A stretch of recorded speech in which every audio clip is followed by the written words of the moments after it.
Hey, what's going on, Zot? Is that what you're having for dinner? Bit, what? I don't know how to say it. I feel bad. Or you? No? You had Mexican? I got some sushi. Sushi? Anyway. Hopefully you're all doing alright tonight.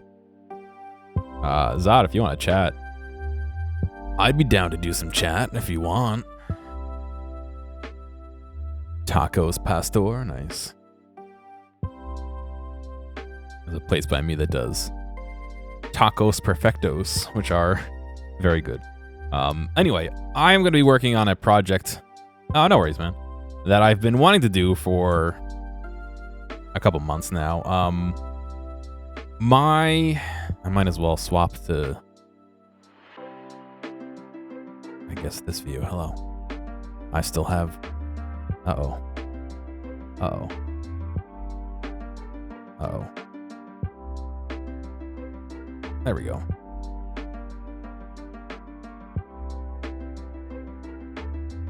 There we go. Okay.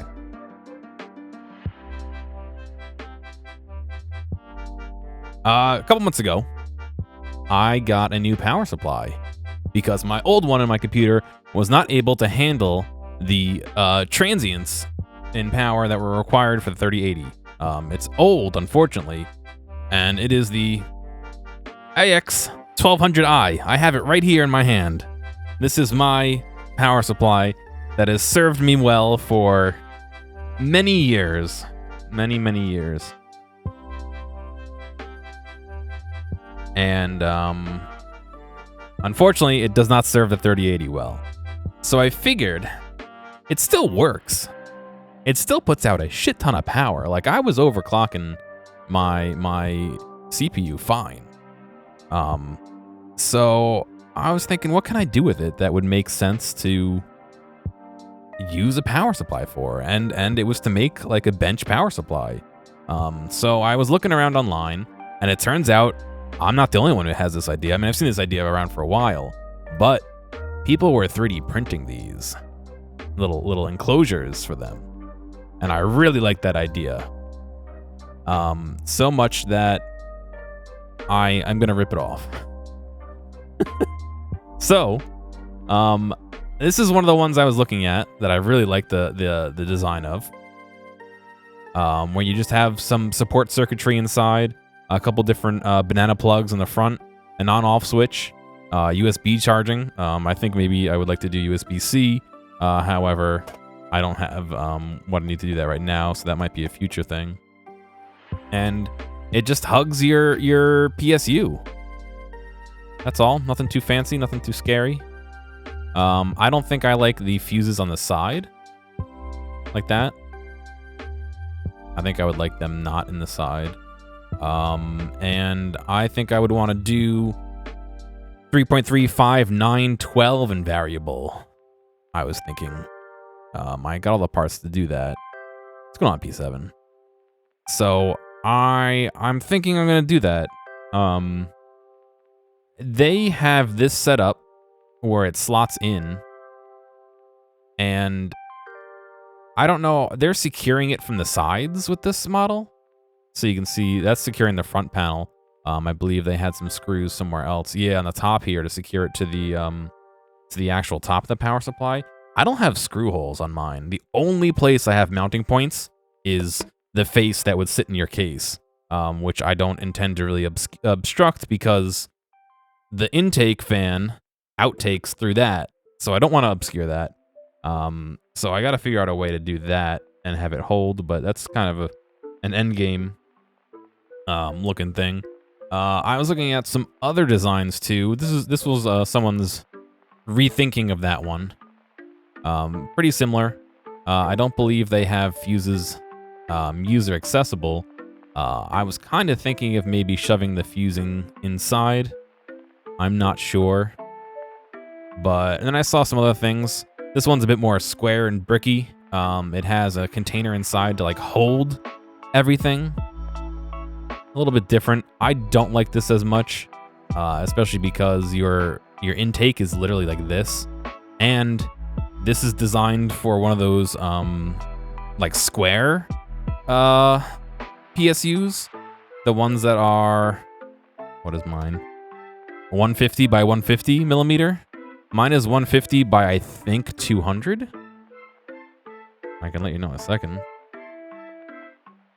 Yeah, mine's about 150 by 200. So mine's a longer. I'm sure I could look up the exact dimensions, and I probably will, because my calipers are not long enough to measure that 200. And there's some other things that people made, like this, where it's kind of like a little front-facing thing. I don't want individual switching, or, you know, this is controls for the variable out. I don't think I want any of that per se, and I like this idea. I think it's just a little bit small. And then this one I thought was kind of cool. It's like the Ghostbusters trap, you know what I mean? Like a handle kind of thing. Go on, Dr. Nick. And if failing power supply would randomly turn off, you just kept using it and the power supply started working perfectly again. This thing's be pretty sturdy. Yeah, I mean, I had my 3080 for almost a year, and it was still doing it. So, and now that I got this power supply, it's been rock solid. So it's unfortunate, but that's kind of, I think, where we're sitting. So my thought on this was to do something along the veins of this, right? Do they have any assembly pictures? No, he did a video where he put his all together. And he actually put a little bus bar in the back. Yeah, get out of here. You can see he put a little bus bar going underneath to go into the front. I don't think I want to do that.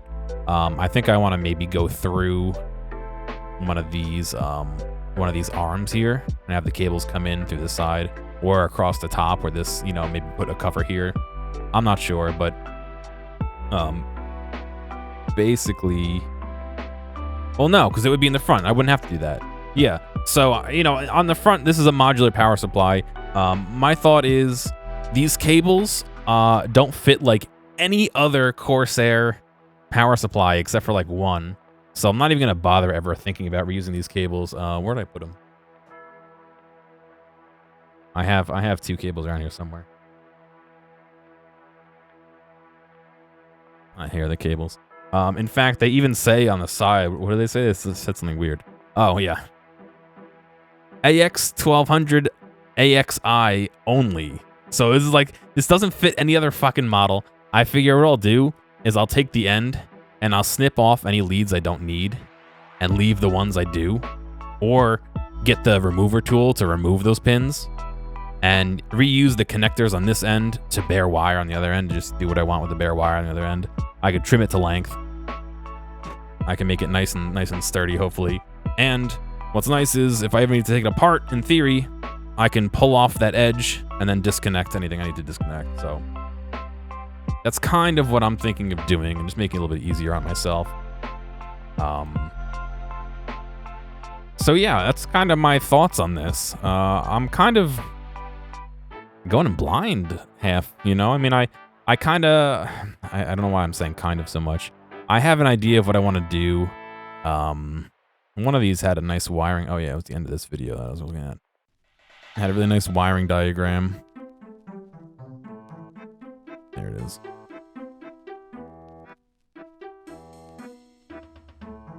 So this would be my wiring diagram here. He has a shunt. Oh no, that's not a shunt. Some people have shunts on the voltmeters to read amperage. I don't think I'm ever gonna go over 10 amps, which is what they can do like direct without a shunt. It just doesn't seem, you know what I mean? Like, what am I gonna do that's gonna draw more than 10 amps? So I'm not gonna bother with that now. I can always mod it in later. But I have all the items I need, so I think we should be okay. So with that in mind, I'm gonna lay into Fusion 360 here. I will super preface this by saying I am not a 3D modeler. Everything I've done, I've taught myself. So, grain of salt. You may see me do things incorrectly or inefficiently or wrong. But that's just the way things are. So I believe we want to make a new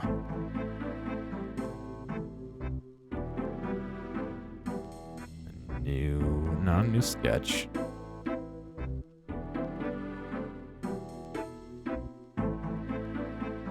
Yeah, it'd be a new sketch, right? Sketch. No.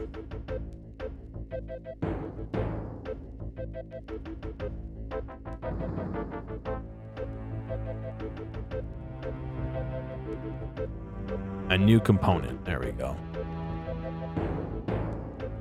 Component name.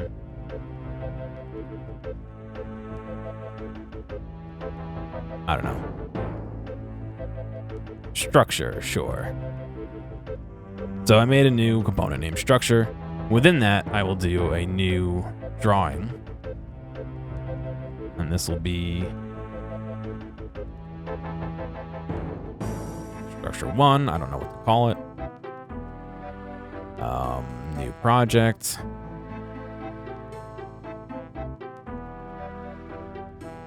Name all this, let it upload to the cloud. Oh, I was doing this last time too. Son of a bitch. It has an issue with saving to new, whatever. I'll just fucking save it wherever now. Sketch, new. No, we need a new.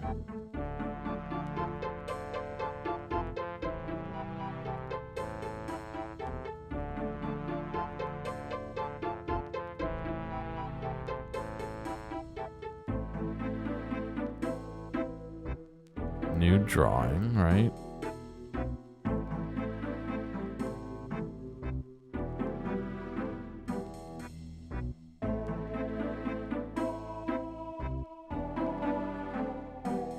Okay, so looking top down, I'm gonna make my orientation top down, like this, you know, with the fan facing away from the viewer, I guess. I don't know. I'll figure it out. So, let me take some rough measurements here.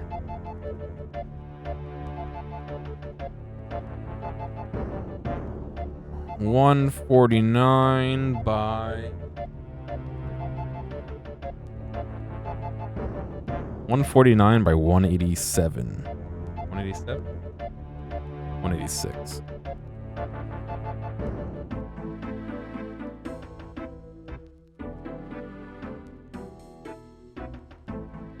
$149 divided by 2. 186 divided by 2. Alright, so that's going to be half.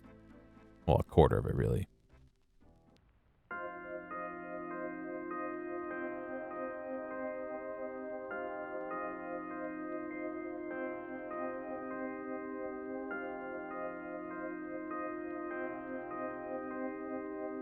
$186.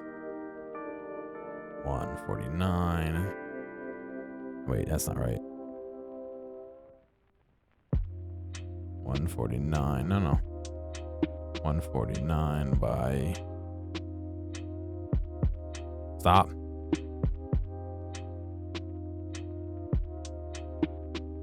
There we go.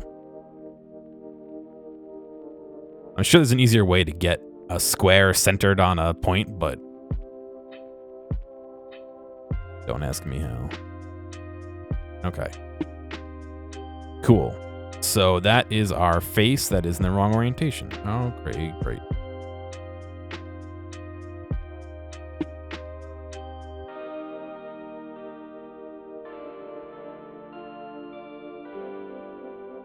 Well.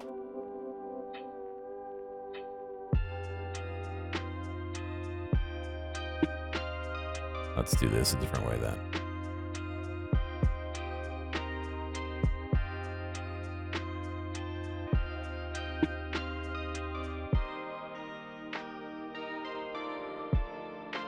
86 divided by 2 and 149 divided by 2. Do that. No. Stop it. And now what we can do, let's grab that.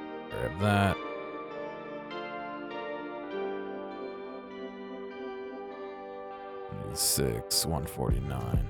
There we go. Now we have one on us on a, what do you call it? Centered on that area.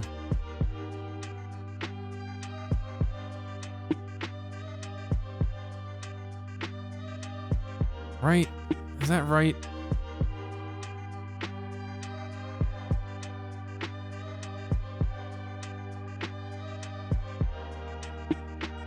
No, it was 149 and 86, not 180. Fucking hell.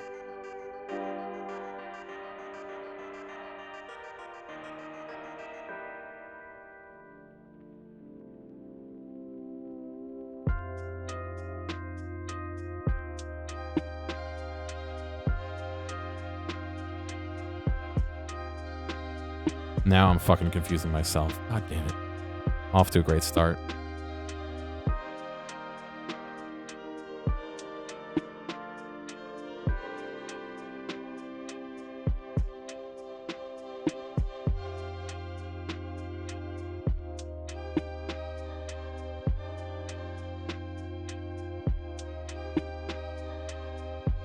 Just make this easier on ourselves.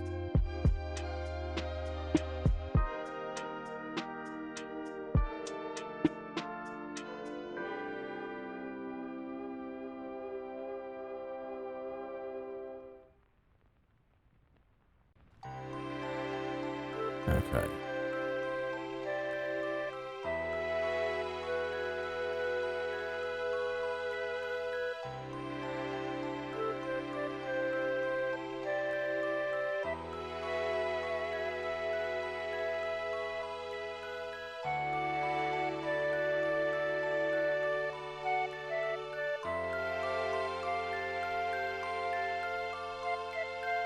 There we go. Now we have the appropriate size square. Okay, cool. Now we're going to do extrude. This is the part where I'm not 100% sure.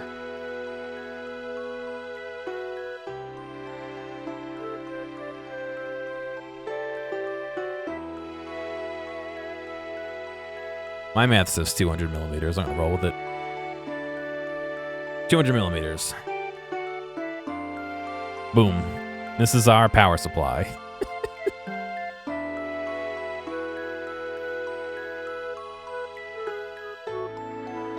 So now what I want to do is make something that can... Let's see, create a sketch that can fit around this. So...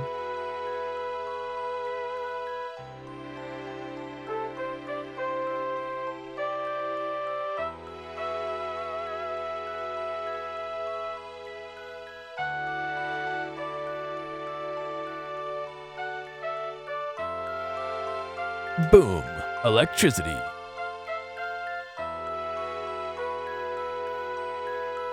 So what if we did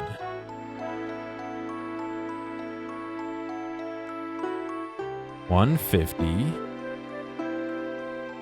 divided by 2 plus 10. Oh, no, plus... Yeah, I guess it would be 10. 10 on either side if I want to do that. No, I don't want to... What?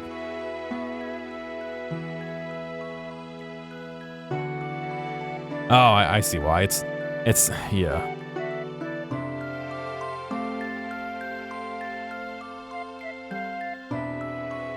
So make that a construction line, please.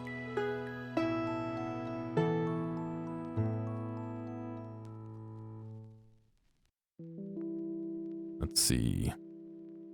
86 divided by 2 plus 10. Right there.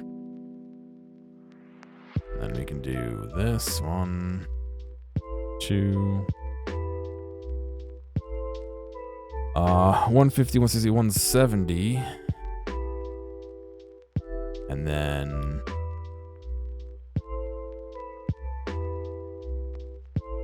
Oops, 106. Cool, so I want to make a box around the box. There we go. I also want to do...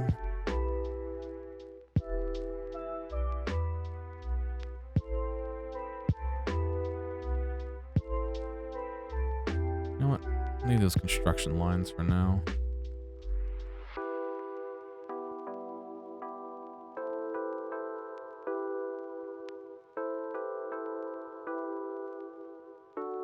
I'm gonna make a little 1 millimeter extension. I'm gonna aim to have it all be 1 millimeter away from the body. I don't know if that's gonna actually work out to be good or not, but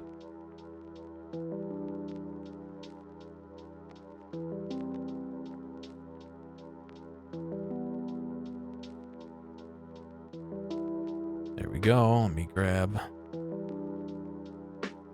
2, 3, 4. We'll make those real lines, and then we'll do...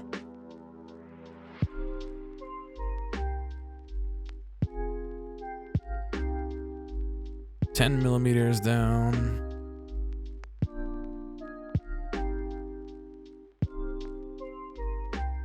$10 down. $10 down. Oops. I'm sure there's a better way to do this, but... And 10 mm down. Another square. Grab these two. Where do they meet? They don't, because I messed it up.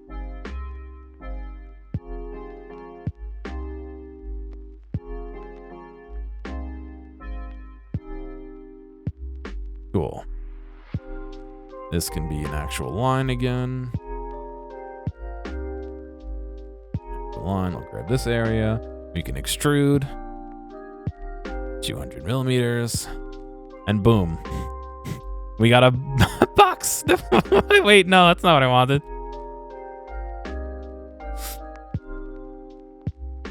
Boom, we got a box in a box.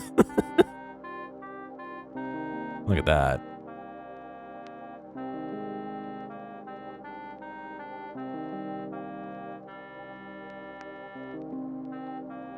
And we're done. No. I like... Ooh, my chair, come on. Ah.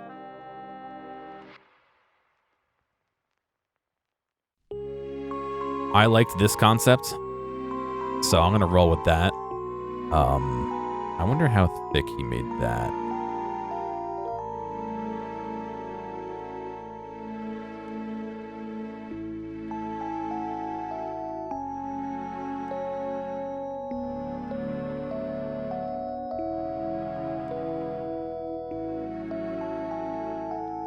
I think I went a little overboard on one of the pieces that I bought.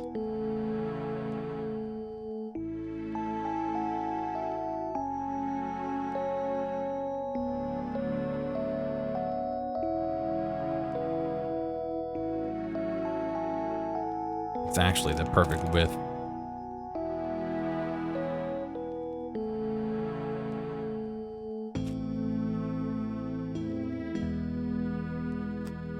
So my goal is to have a variable power supply in here that can go up to, I forget if it's 30 or 50 volts, but in order to do that, I have a step-up transformer, which is huge, a little bit more than I needed.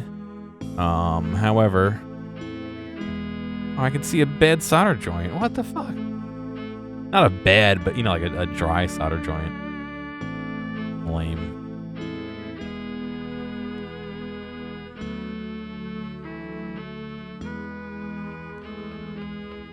Super lame. Oh well. So my thought is to mount it like this in line. Right, you know, poking out of the top.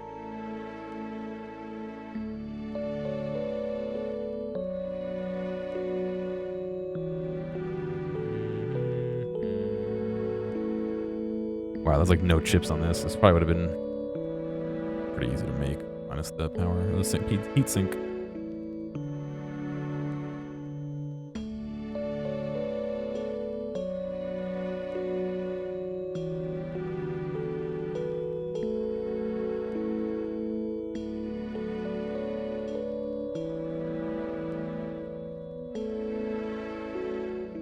So, thinking of how best to, they really didn't give you any attachment points either on this thing. Wow.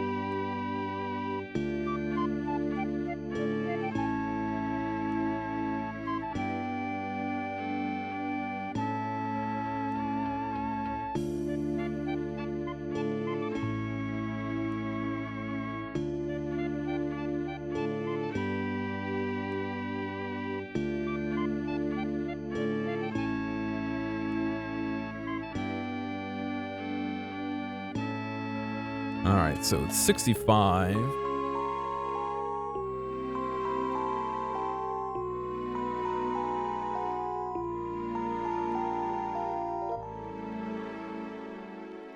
Sorry, I know like none of this makes sense because I'm in my own world, but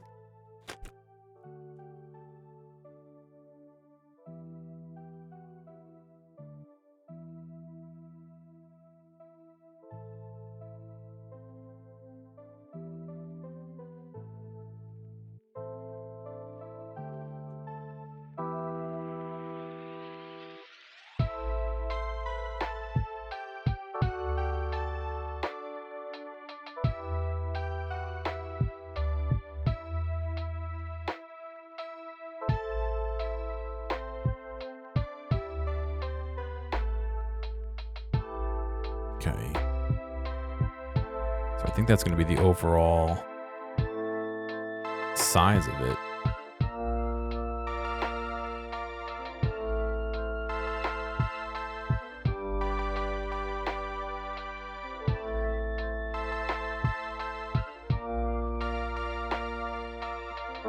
Let's see, rename.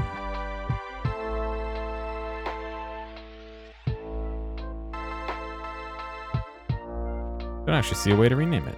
Oh, there it is.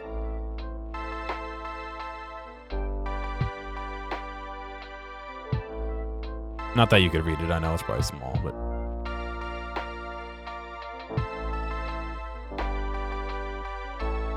it's really weird the way it models. It looks really like not like it's long, but like it's changing shape. You know what I mean? Like.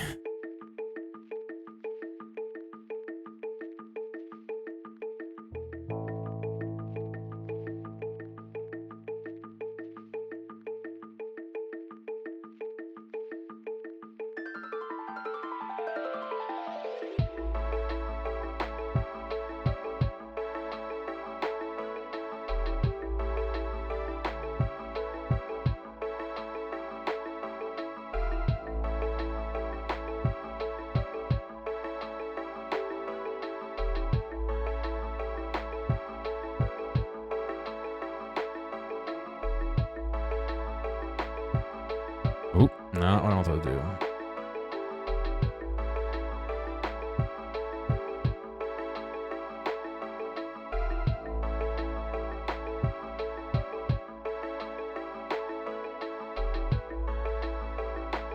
Oh, no. I want to create it, yeah, right on it. Okay. So I'm creating an offset plane here with the idea that this is a new plane that I can now do a new sketch on. I do want to keep it in that orientation I was in.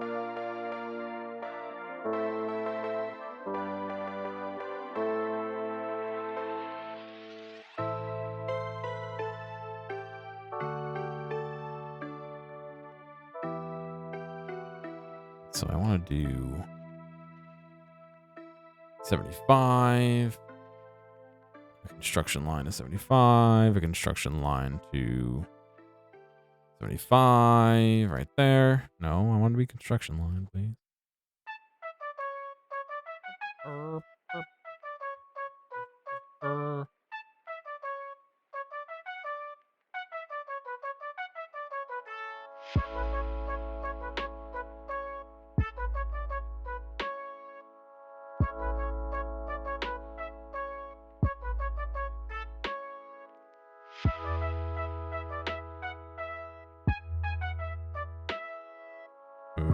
see.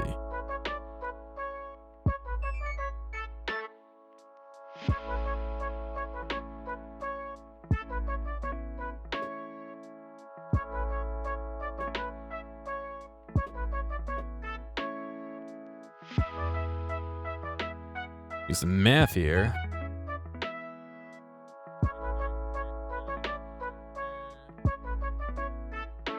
Let's see, 275 divided by 2 is 137.5, which would be right here.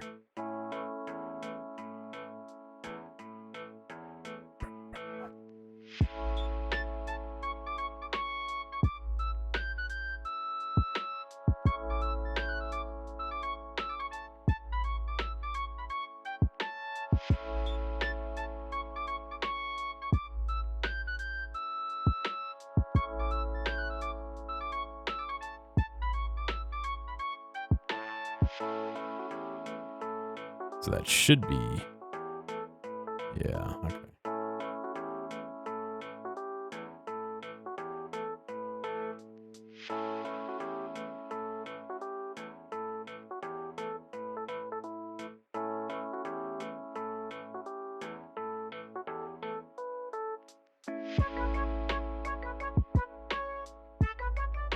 Can we stop? I thought I told us not to do construction lines. I mean, I thought I told it to do construction lines. Of course, now I don't want a construction line at all, but.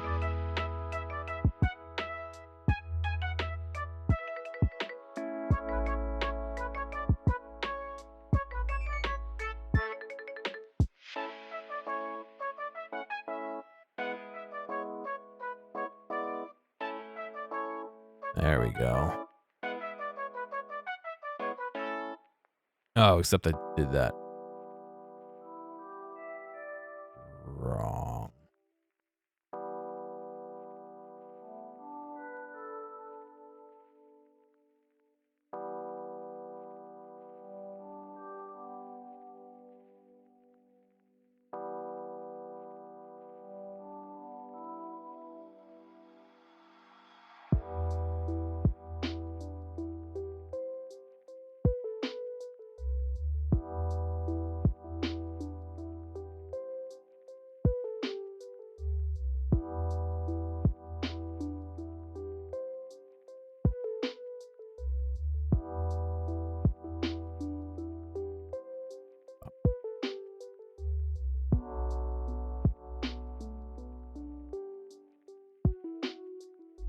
Not gonna be the prettiest, but that's okay.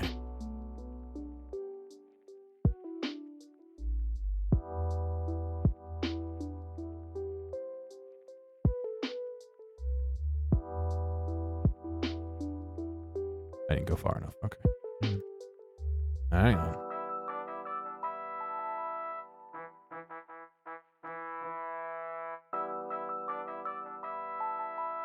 There we go. Now you can kind of see what's taking shape, right? Except I don't want to do,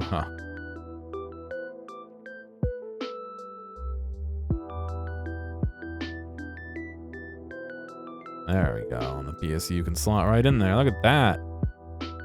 And then, right here, do the same thing. Offset plane, right on that face. Please, can we center? Thank you. Do create sketch. Nope, that's not what I want to do. Shit. Create sketch. Can I stay in the orientation I want to be in? Thank you. What did I say? Where's the calculator? 62.5. I just retyped it into the calculator. Thank you. 62.5 right there.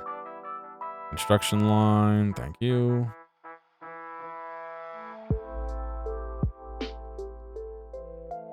This is what? 54. 34. Still, I want fucking construction line still, game.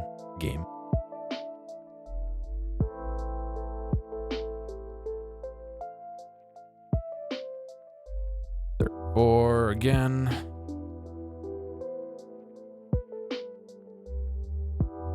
Then we'll make the square out of actual.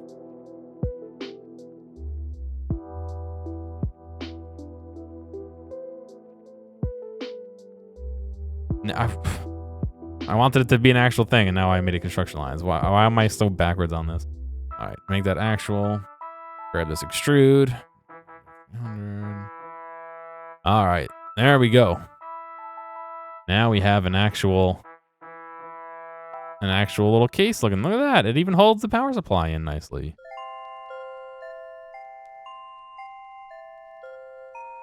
What they did on theirs was they grabbed this, and they did not a fillet. They did a chamfer. Where's the chamfer button? There we go. How much of a chamfer do we want?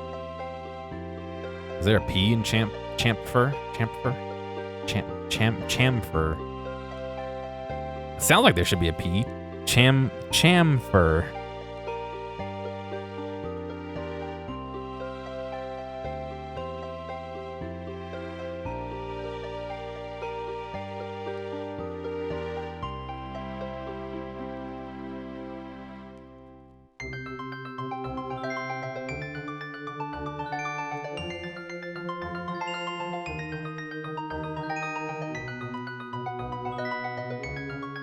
Look at that. Ooh, it's starting to look like a real thing now, huh?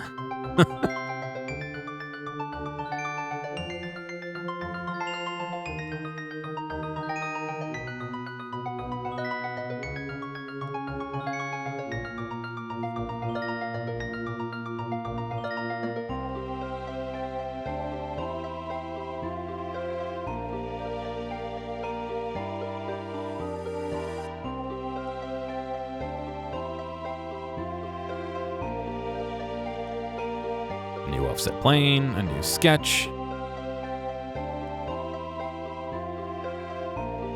A very real thing, yes. So if I take this face and this inside, can I not do that?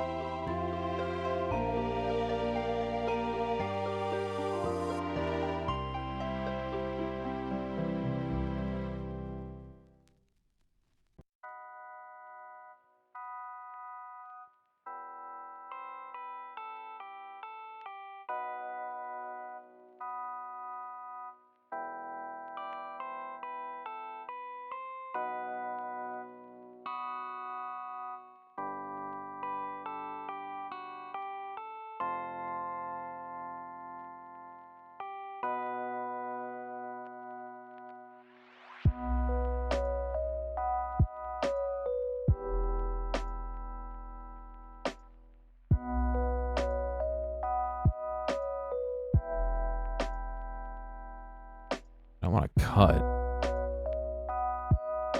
No.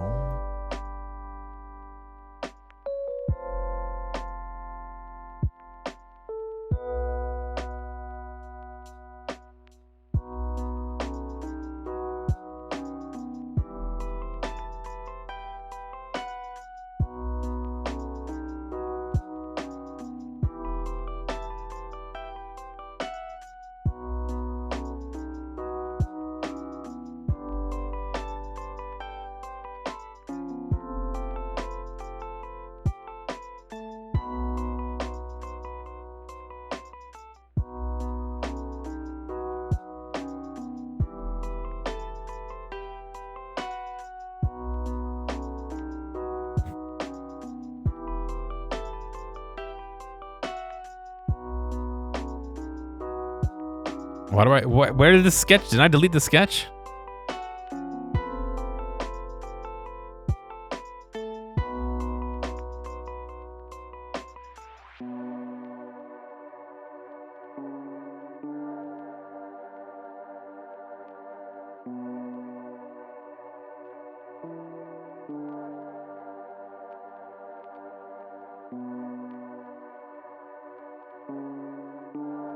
Oh boy.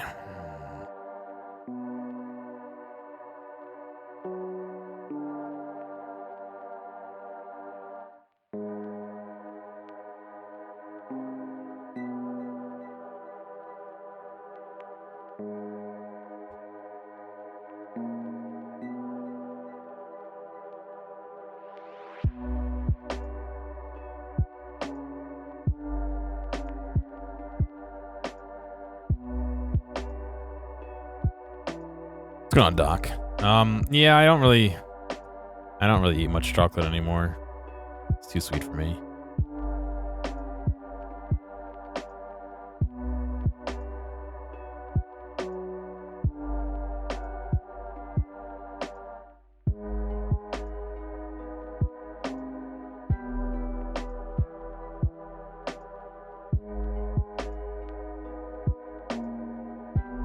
Extrude that out by 5 millimeters. How much is 5 millimeters?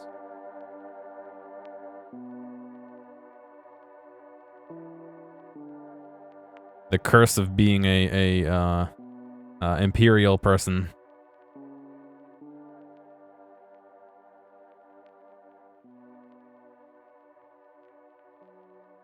I'll do 5 millimeter.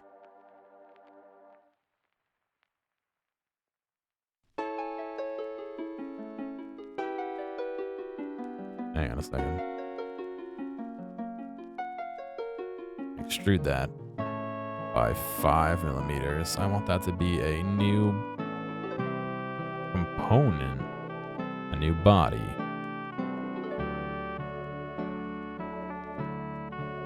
New body called face. I used to, when I was in high school, I called my ex face. She used to make a weird face, and so I called her face. I don't think she liked it. Or, I mean, maybe she liked it because it was like a pet name, but you know what I mean.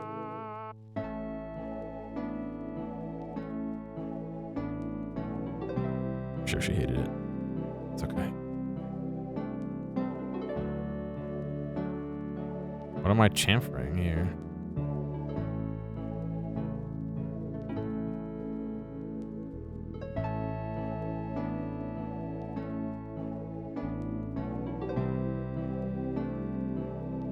Add you in for 10.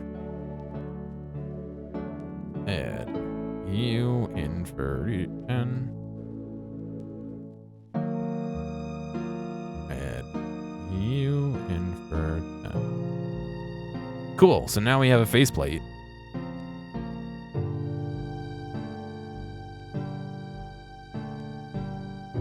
If we do...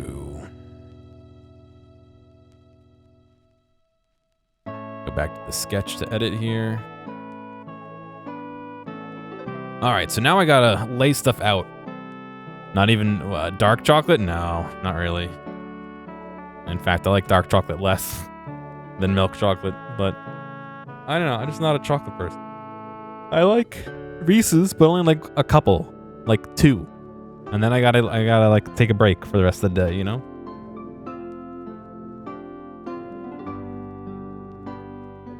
So I've got these little, be impossible to see, little volt and amp meters.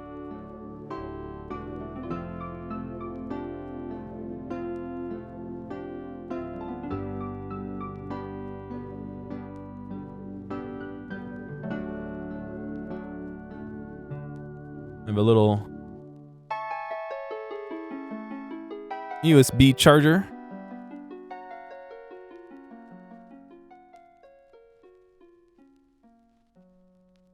Hoping to be able to fit a lot of this in here.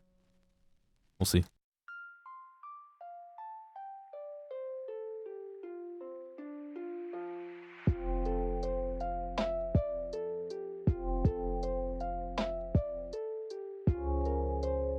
I guess technically I have 4 of those volt amp meters combos.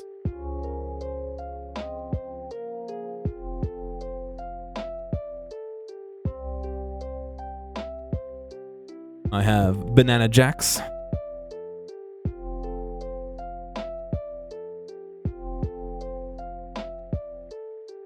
I did.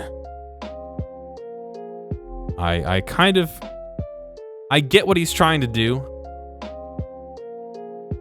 But at the same time, like... And no offense to him, I'm glad he's doing it. But, like, you're gonna go there and expect to talk to somebody, like... You know what I mean? That's a little bit weird. Just, like, storming the gates. I could see maybe if like they agreed on a time to meet, but just going there and being like, well, they didn't want to talk to us when, you know, I don't know. But at the same time, I get it because, you know, fuck Newegg.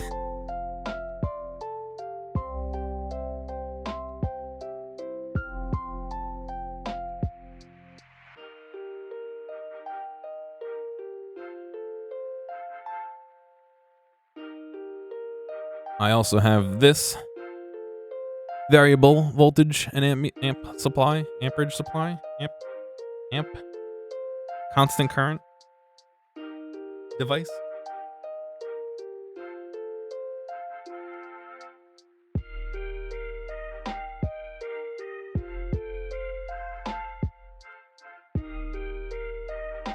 No, sure. I'm not saying that, you know, oh, we shouldn't do that to Newegg, but at the same time, like, he's kind of just walking up and being like, hey, let me in the talk, you know? Even though he announced it. You know. Just seems a little weird. Not weird, but I don't know how that's going to be just like, yep, come on in, you know? I guess is what I'm getting at.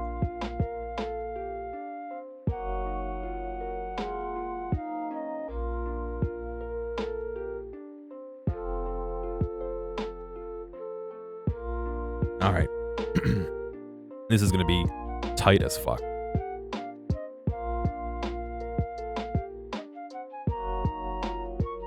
To fit all this in. No, not necessarily out of character. It's just like...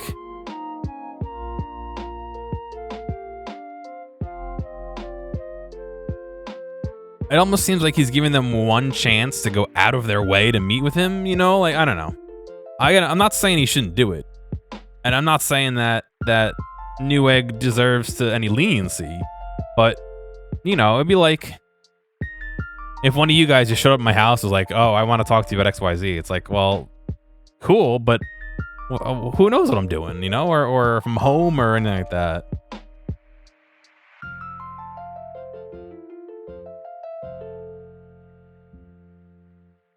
All right. So I got to start measuring stuff and mocking it up in here.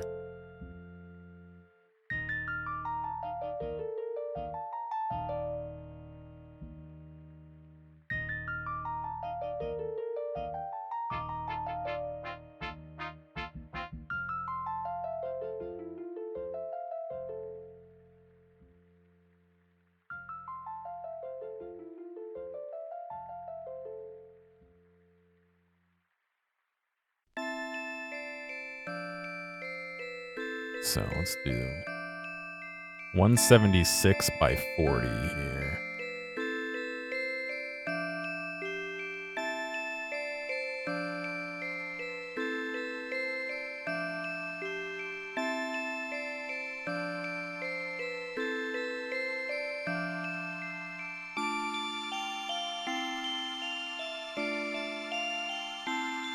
Oh, that's what I was missing.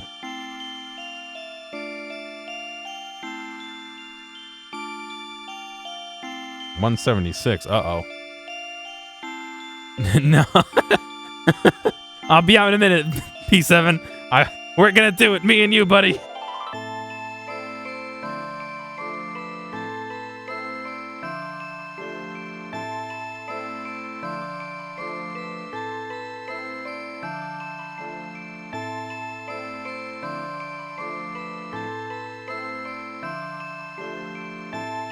Just straight up 76 here.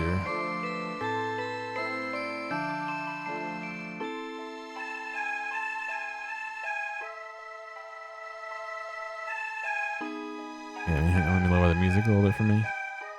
It's a little loud on my end. All right, there we go.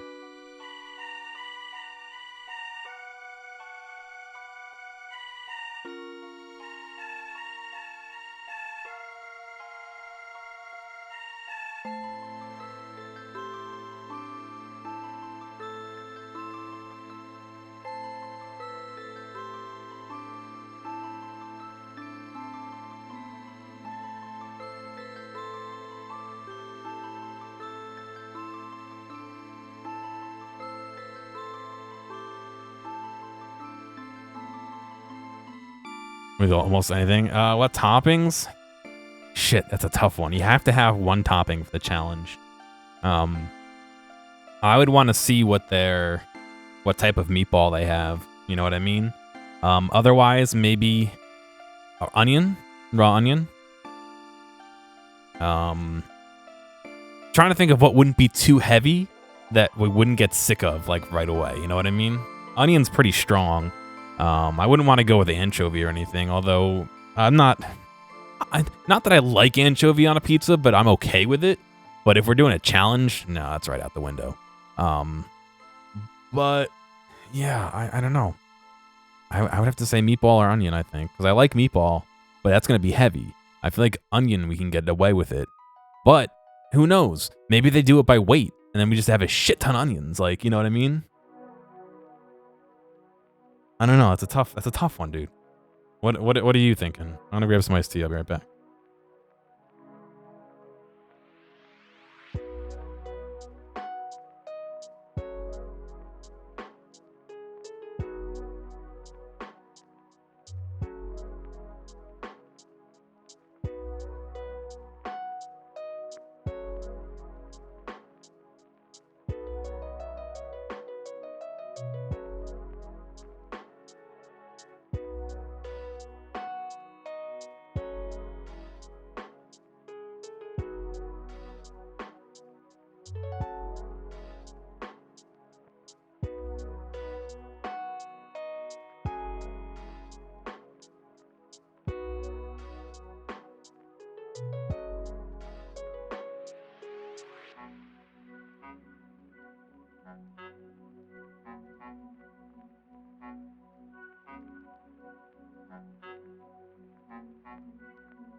Spinach.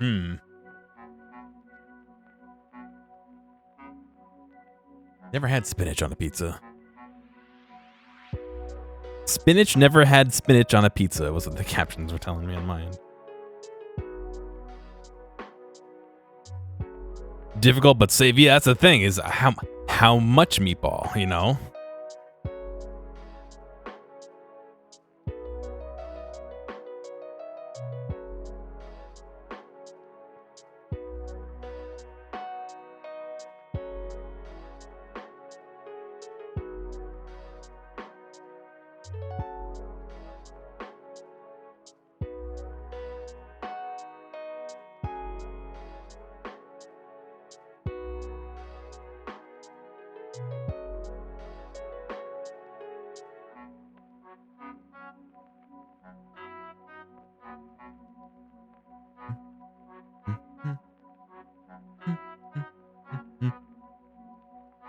Excuse me.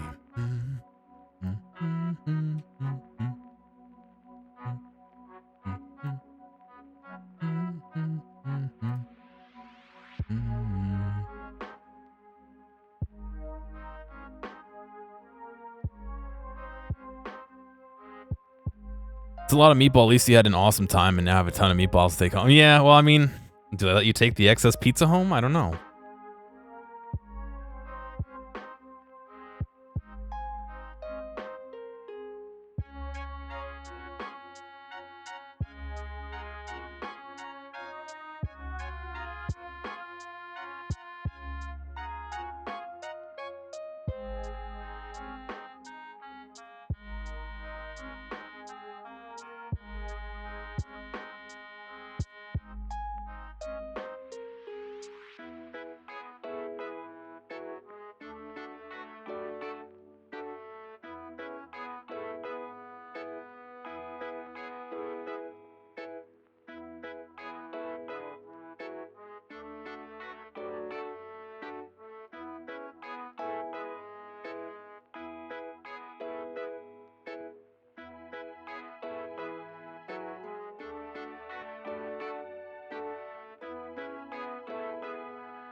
Okay.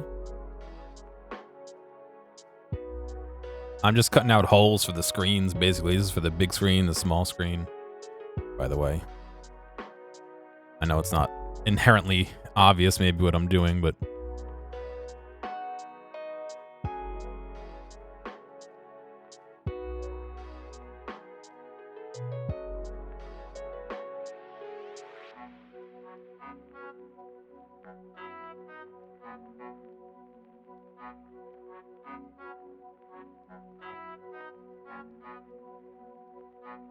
Oh, am I going to make it? I don't think I'm going to make it.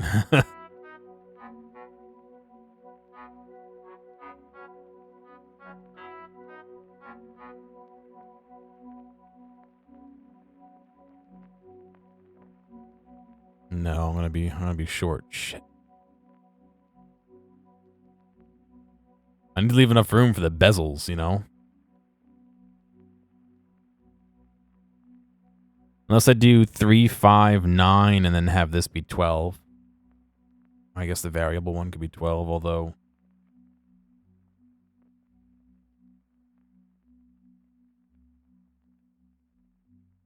Or I could just make it bigger. Yeah, I guess they would. I mean, I think you have to pay $30 to do the challenge, so... Or was it $100? I don't remember. Either way. Yeah, I guess you do pay for the pizza, so...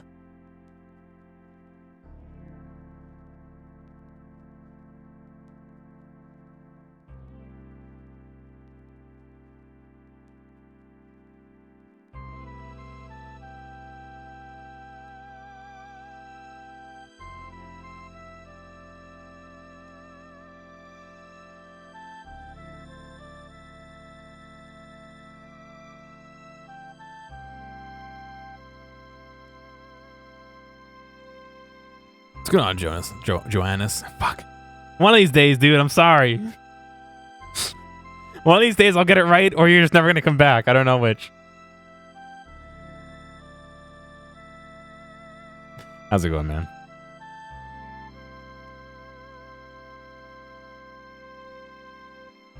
Let's see. Designed for a 2-person team. While entry fees range from $50 to $100. I see. Depending on the location.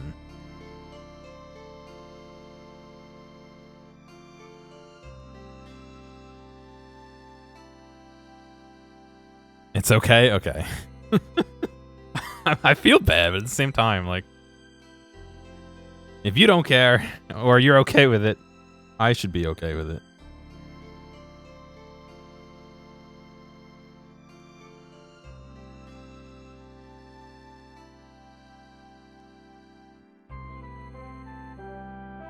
I really shouldn't get less than 4 millimeters between them.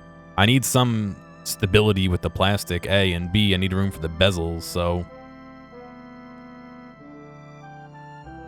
I guess my choice is to push it up higher?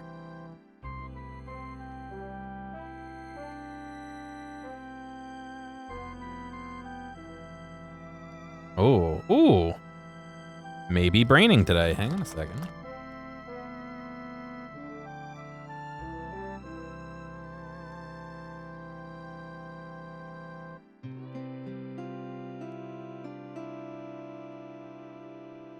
Okay, I think I'm braining.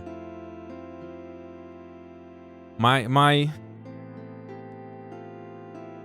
current plan was to have a hole. Oh, I'm gonna hold shift. Ugh. A hole right here on the top, right?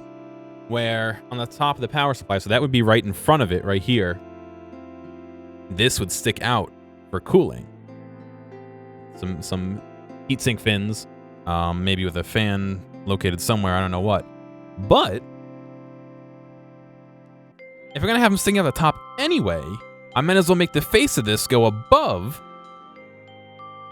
and that'll give me another. What did I measure that? 25 centimeters? Shit. Another 25 centimeters.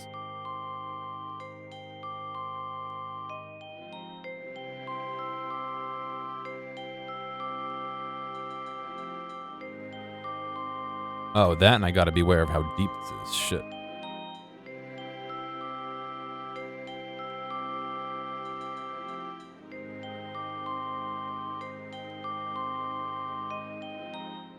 It's almost 40 centimeters deep. Shit.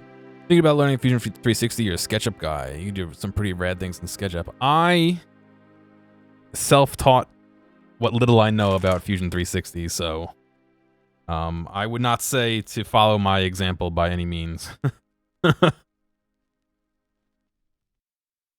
I don't really, not that I don't know what I'm doing, but I don't know what I'm doing, you know what I mean?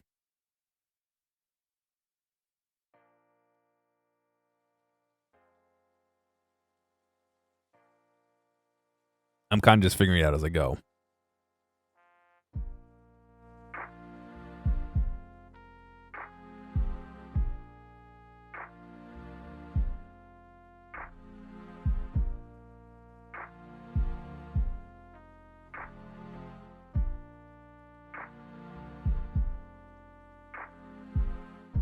You know all too well, yeah.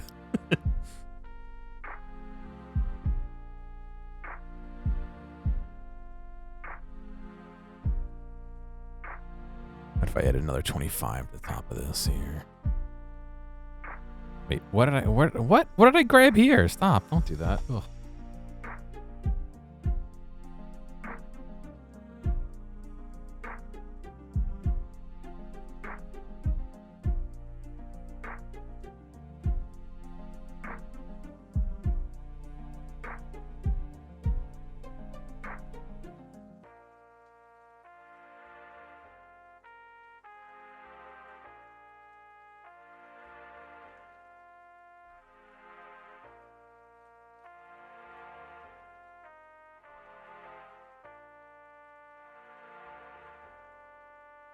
Music's very quiet in this one, huh?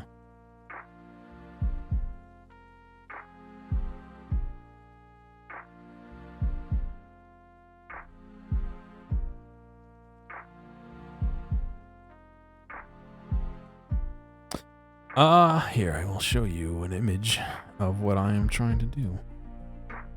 I have an old ATX power supply that I want to turn into like a bench power supply. And so I'm kind of emulating it off of one of these. A little bit off of one of these here. Just trying to make something nice and something I can use. I have my old PSU from my computer. Unfortunately, it wasn't up to the task of the 3080. I guess the transients the 3080 likes to pull sometimes were a little too much for it, and it would not let my computer. It would crash basically the computer anytime I tried to really do anything. So anytime I tried to play games, you know. Is that up by 26 millimeters? All right.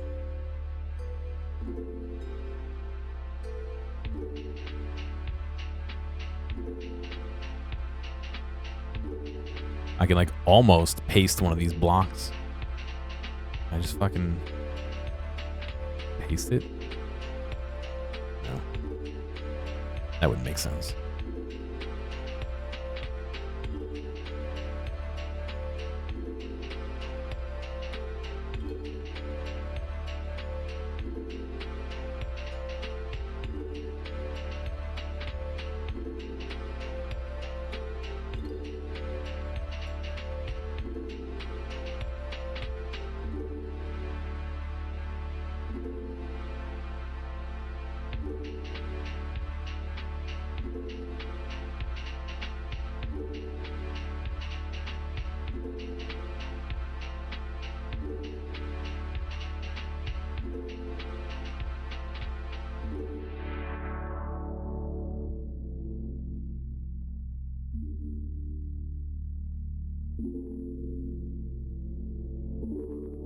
No, wait, what am I doing?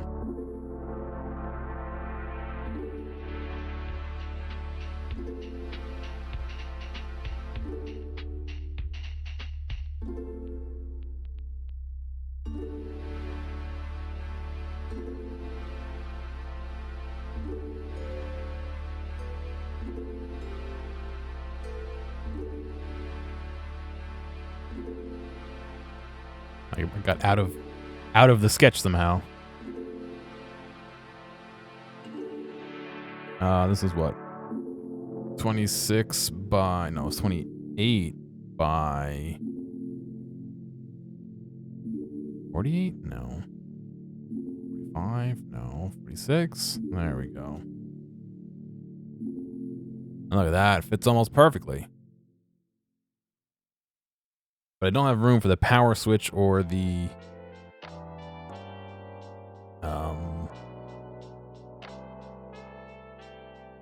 USB right now still.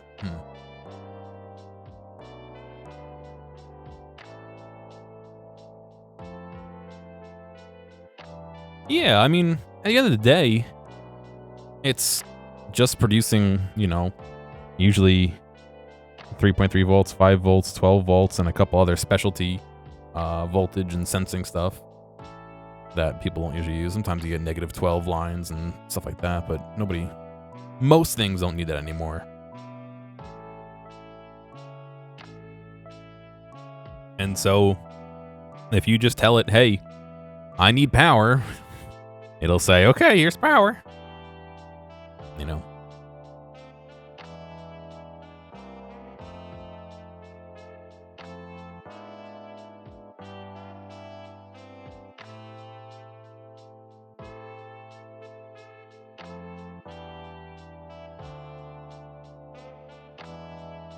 Oh, did I fuck this up? Look at this. I fucked it up. Look at it. They're wrong. They're wrong. God damn it.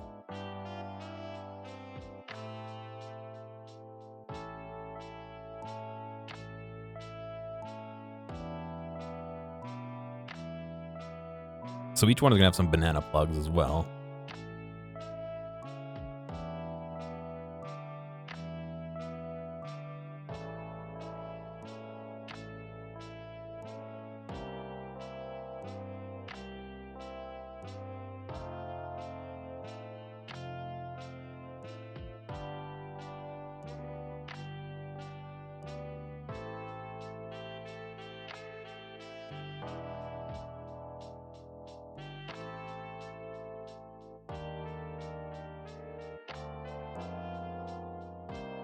Calipers out here again.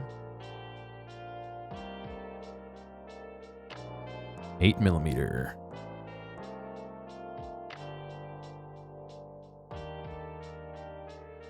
Is there a standard banana plug width?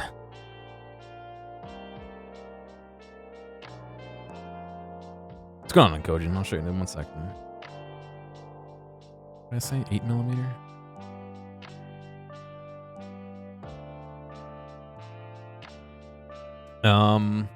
I'm taking an old power supply and trying to make like a benchtop power supply. A little bit similar to this.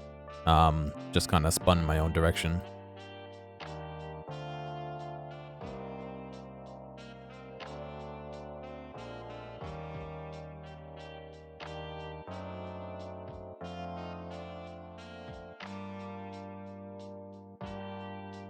Banana plug with standard.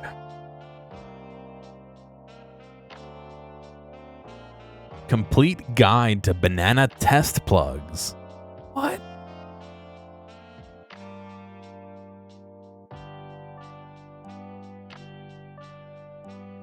Retractable sleeves, unshrouded, shrouded. Wow. Dual banana test plugs. Dual plugs are simply two plugs together. They're designed for use with amplifiers or speakers that use traditional binding posts.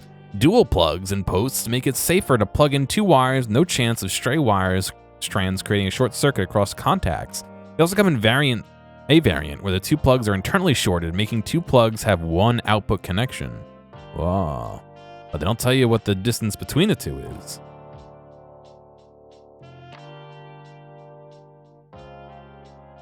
There we go. 0.75 inches or 19.05 millimeters. Okay, great. Thanks, I suppose.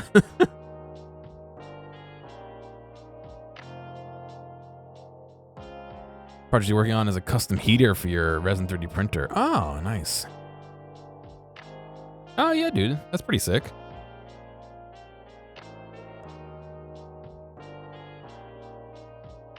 I like it.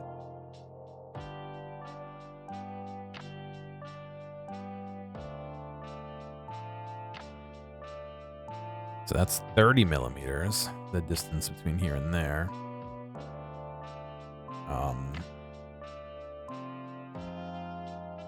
If I do 15, it'll be half. And I can do a line all the way down here. I don't actually care that it doesn't end anywhere. 15 millimeters, and then the halfway point of this right there. I'll do that, right? Please, construction lines, please. And then what did we say? 19.5. So if I do 19.05, right, divided by 2, that would get me there. We could do 19.05 divided by 2 to get me there. And I don't... How big is this?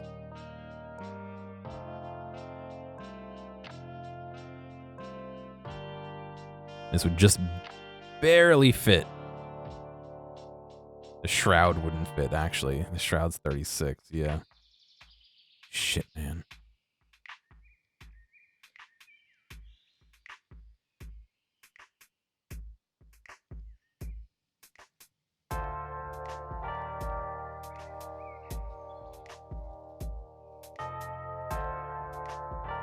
That's 8 millimeter hole? Wow. Did I measure that correctly?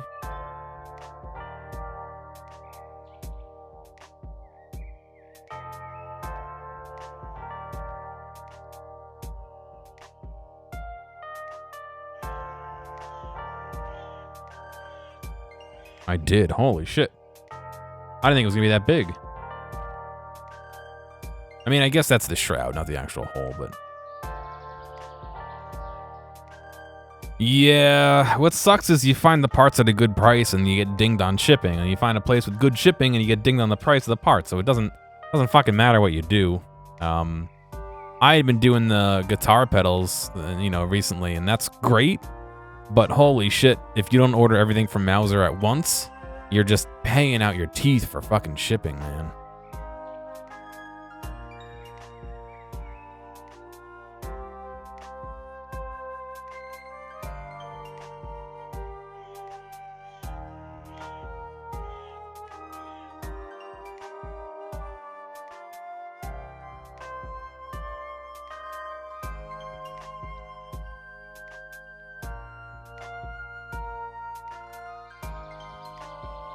Why can't I do 19.05 divided by 2? What?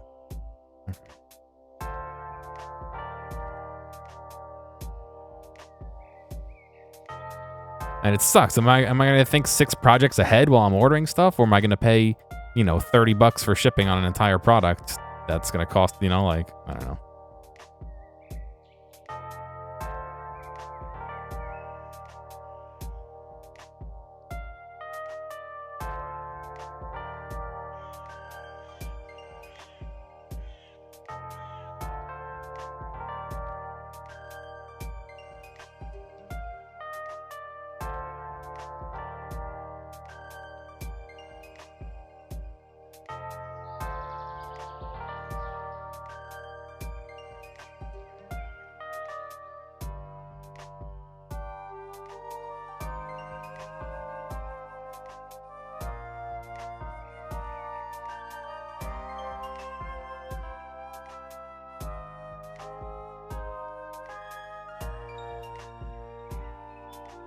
It sucks.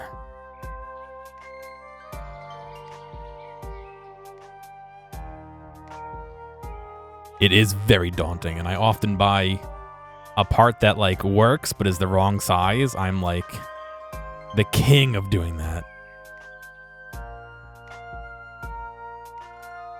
You need a fucking, tiny-ass resistor, and you end up with, one of those, fucking... Whoa, look at the big resistor I bought. It sucks sometimes. I'm terrible at that.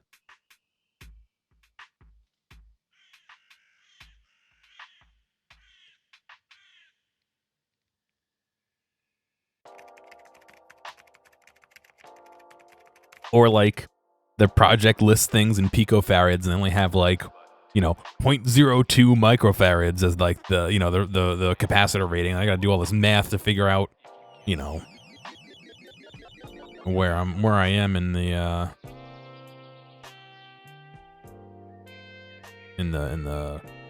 what you call it? Math world here. All right. So this, you know, once I do the top bigger, has room for right now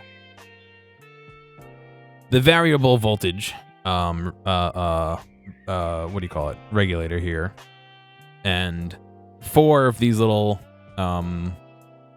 voltage and ammeters, as well as the output for those 4. I gotta do an output for this actual thing. I didn't think about that. Shit.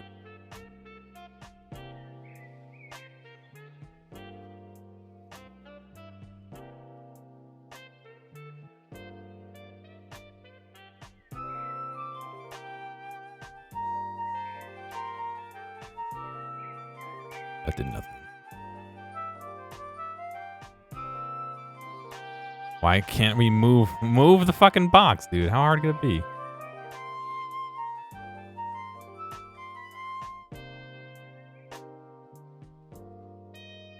No, I just want to move the actual fucking box. Oh, God.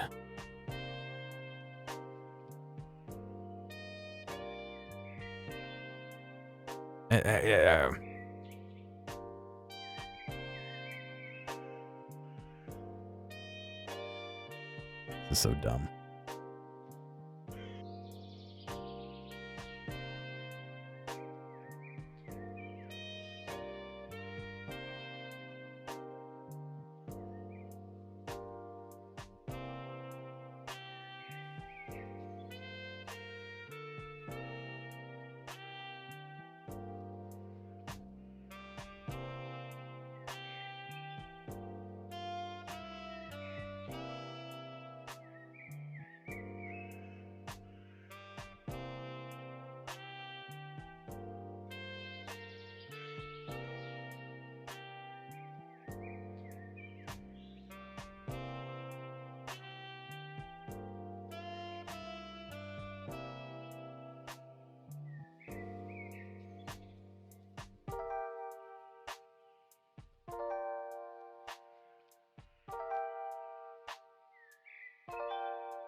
There we go. Box moved.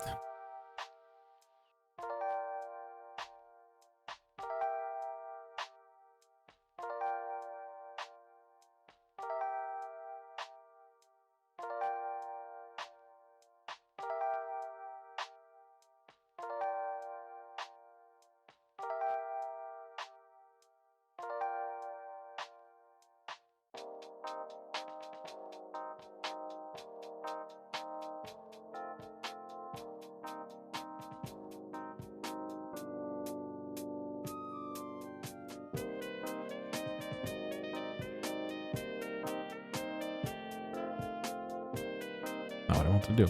How do I reflect? Mirror, that's what I want.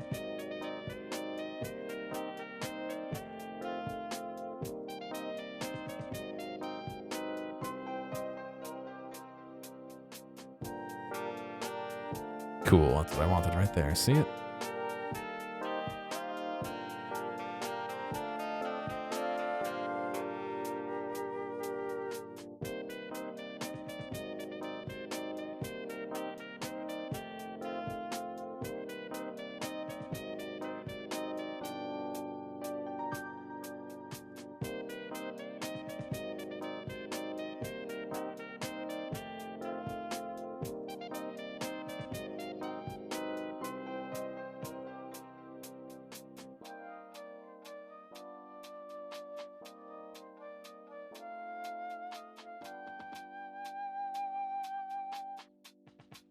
Let's see how crazy this gets. I think we'll be okay.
Those should be not construction lines.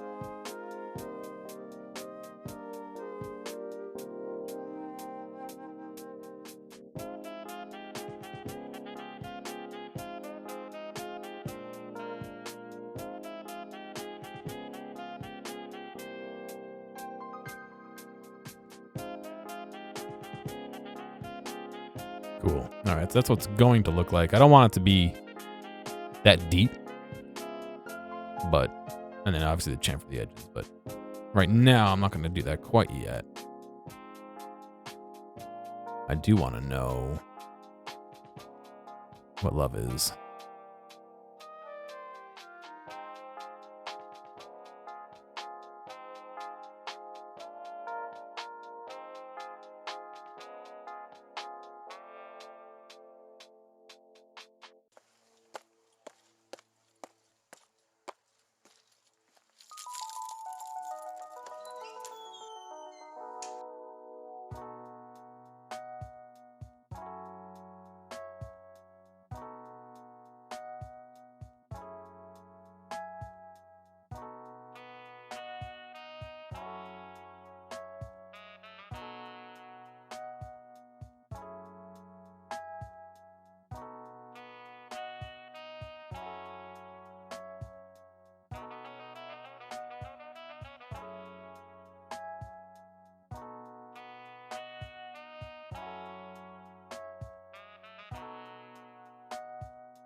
Okay, line that up a little bit better.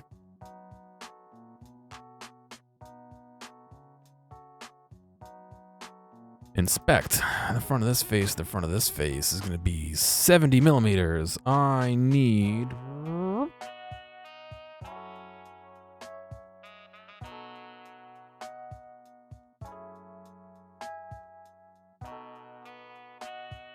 $62, which leaves me with 10. And I need you to show me. 35 for this.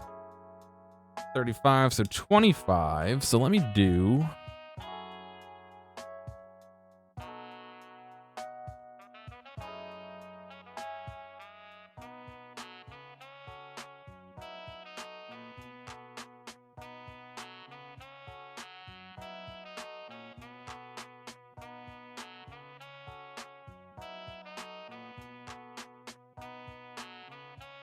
$70 plus 25. We might as well just go to 100.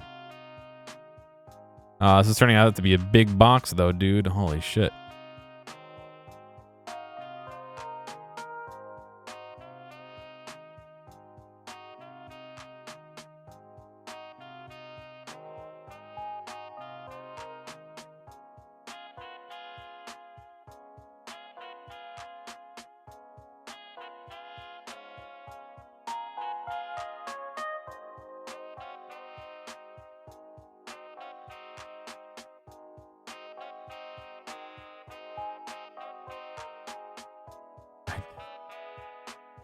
I did this in a bad orientation, apparently. Extrude this out. What did we say we wanted to do? 5? What's 5 millimeters?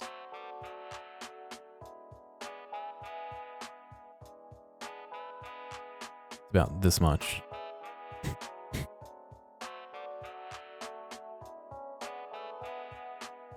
All right.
No, I don't. I don't want to take the whole thing. I just want to take this chunk. That's why I drew the lines. Stop it.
Yeah, but I don't want it to go all the way to the end.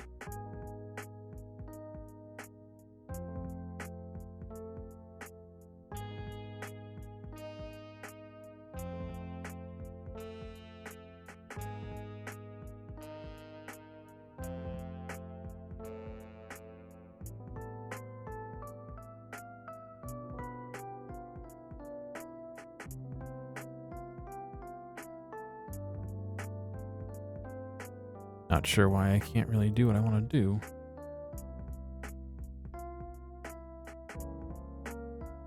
I can do that, I suppose. Oof.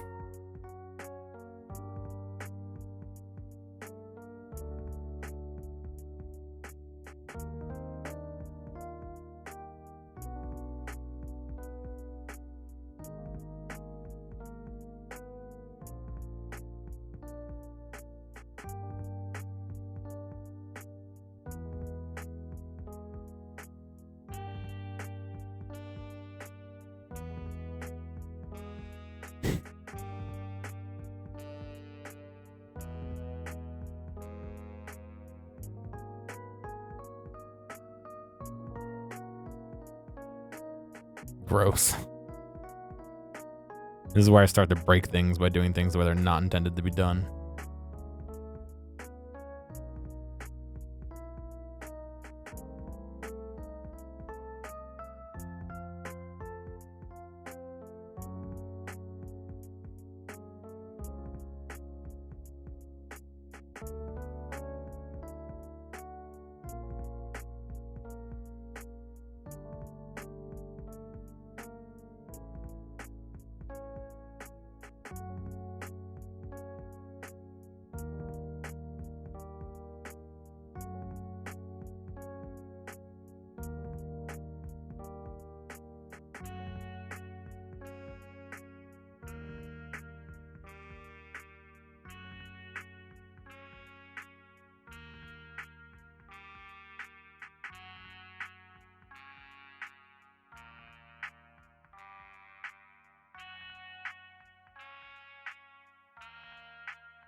Definitely not how it's supposed to be done. Shit.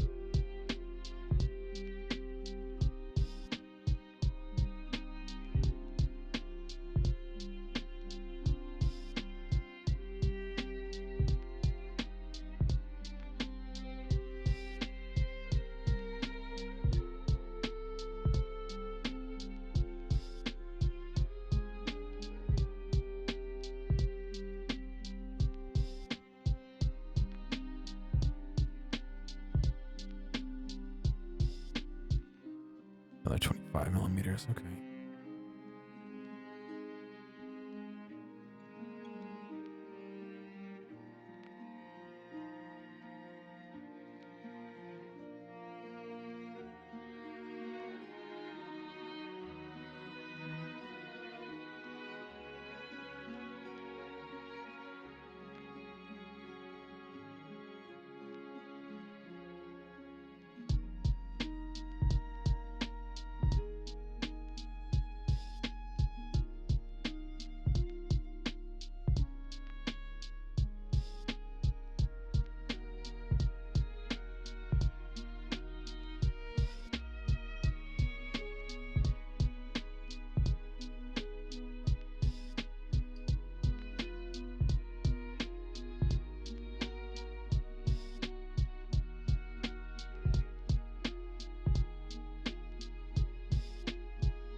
There we go.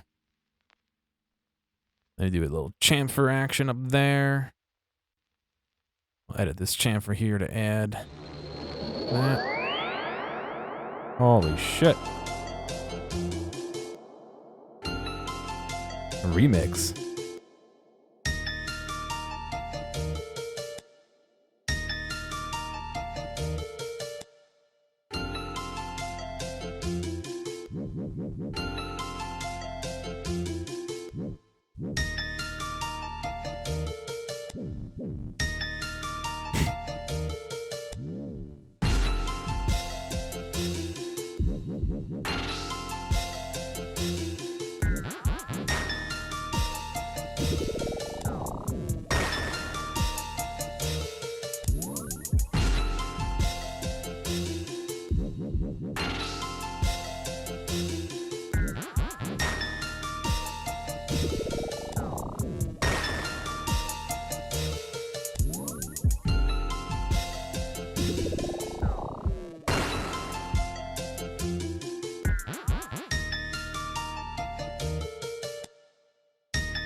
Another remix. Excuse me.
This was what? How long was that? 100?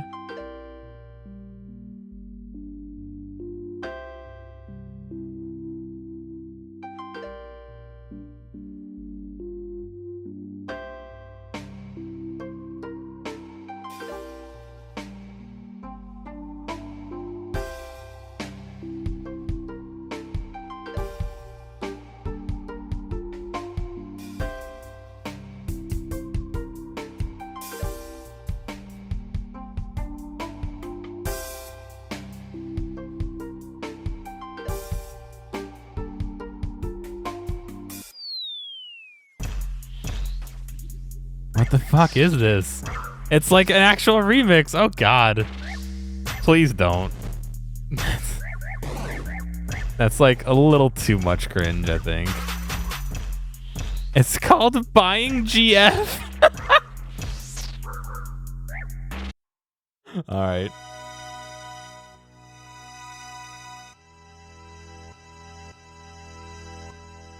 Little too much for me.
I wish I could edit the sketch, but like forward in time.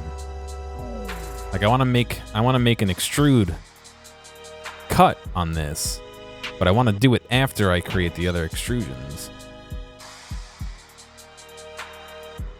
Just like that.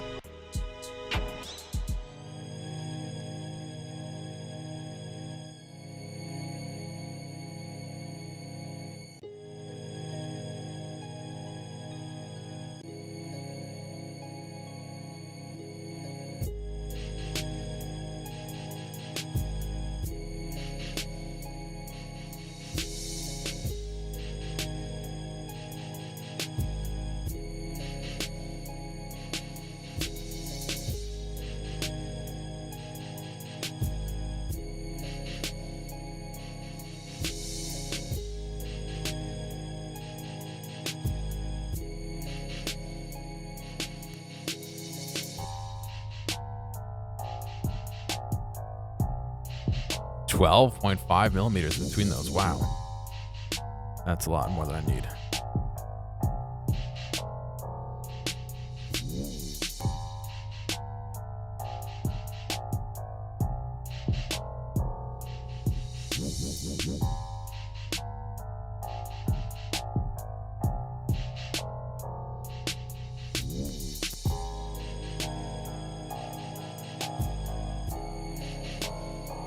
It's 12.5.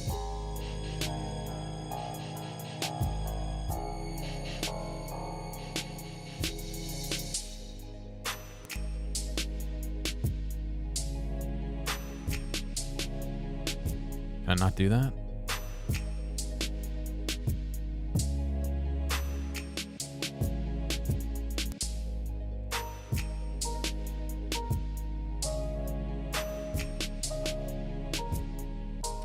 Oh, I see. Okay.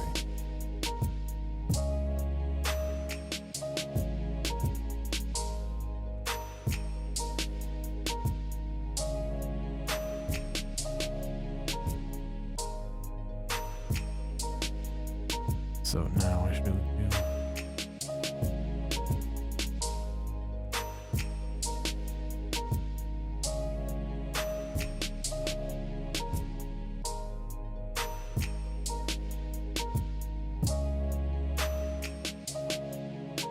Should be 5 millimeters. Gotcha. Cool.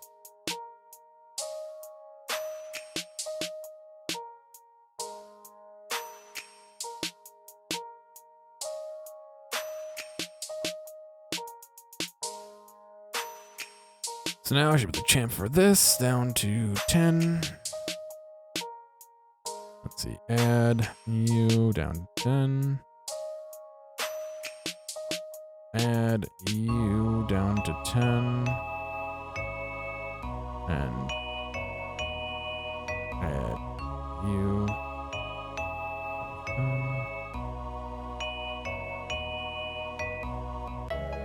Another remix here. Nice.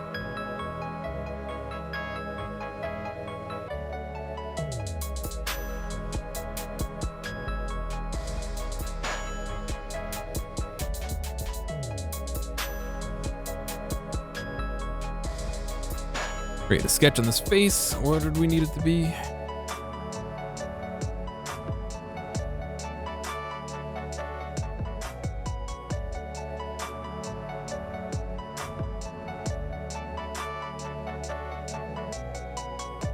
.62 by 84.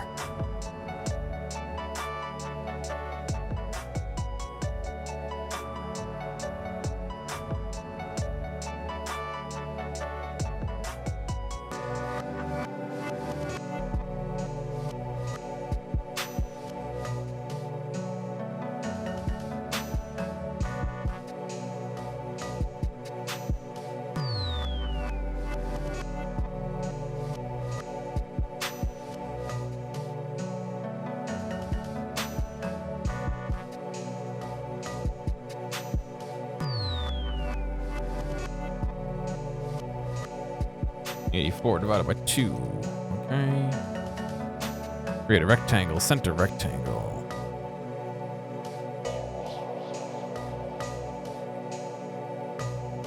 What did I say? 64 by 82.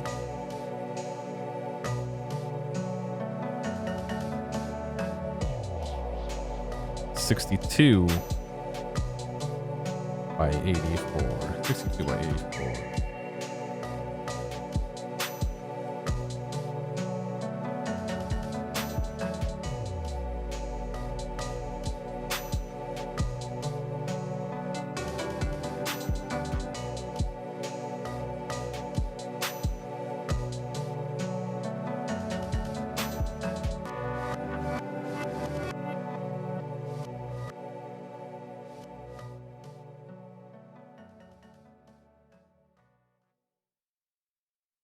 Cool. So this will be the hole for that top piece. I haven't figured out how I'm going to secure it yet, so don't ask me.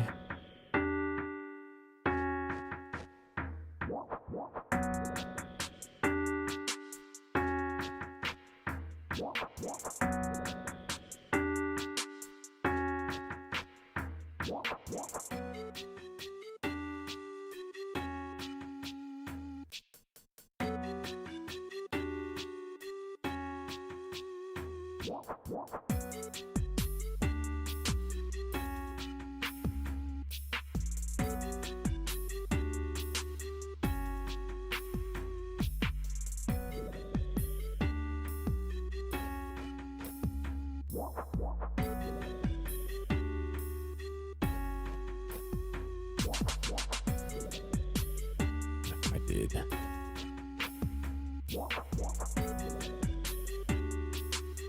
What if I did funny chamfer? How much to do? 10. Oh, yeah, look at that.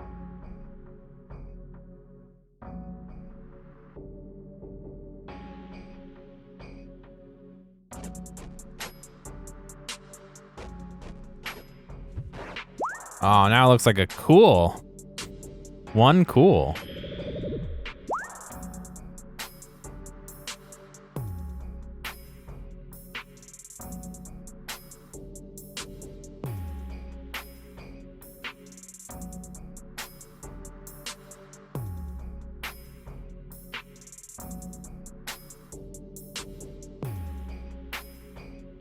That's gonna ruin the integrity of this, damn it. Might have been nice if I could. I could do a little 5Z. A little half champ. That's so fucking dumb.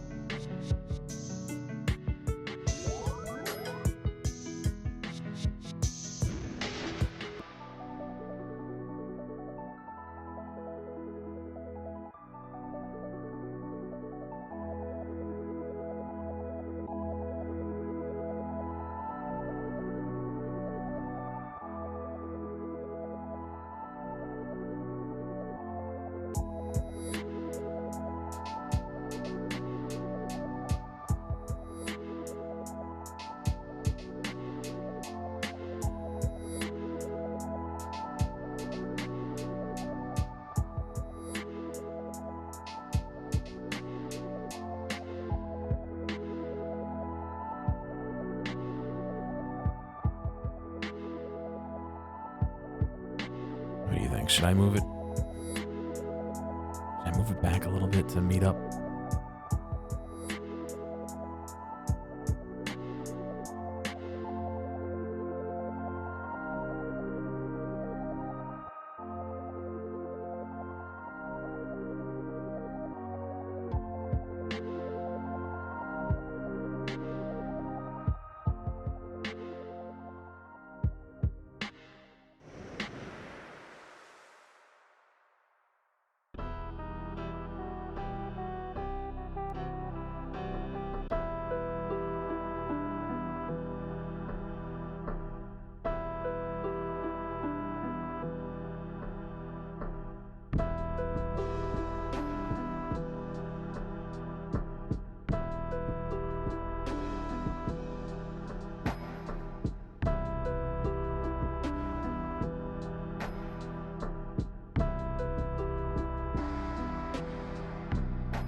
the bezel's gonna get in the way there.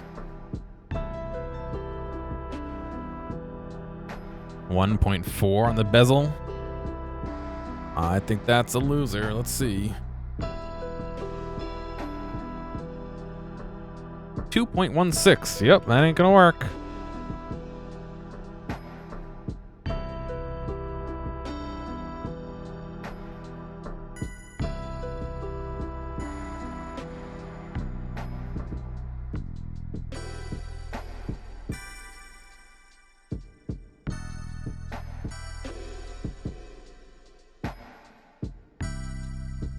.4. That should just work.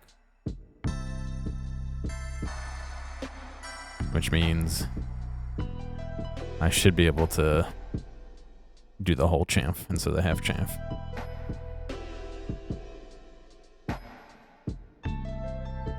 But what's gonna happen is this stupid fucking bezel's gonna be sticking up in the air there. That's gonna look like shit.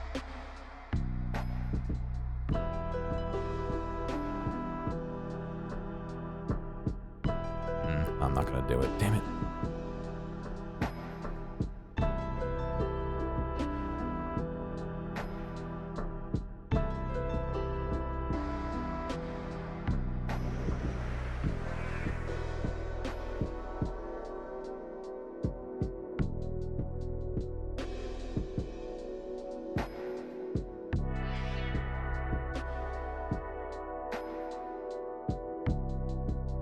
Yeah, same for the top, actually.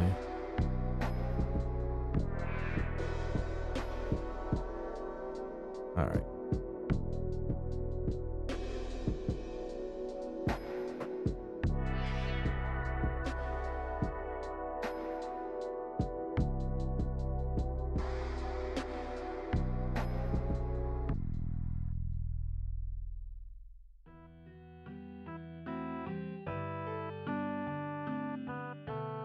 You also have a nice little power button, one that, you know, clicks in and clicks out.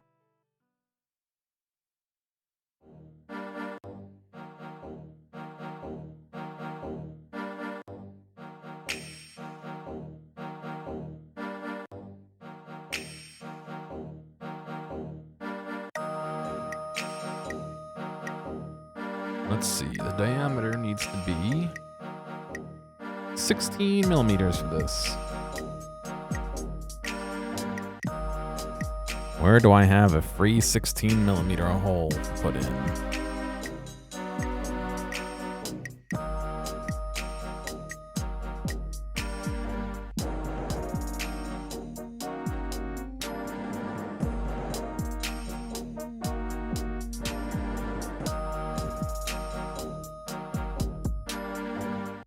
Literally nowhere.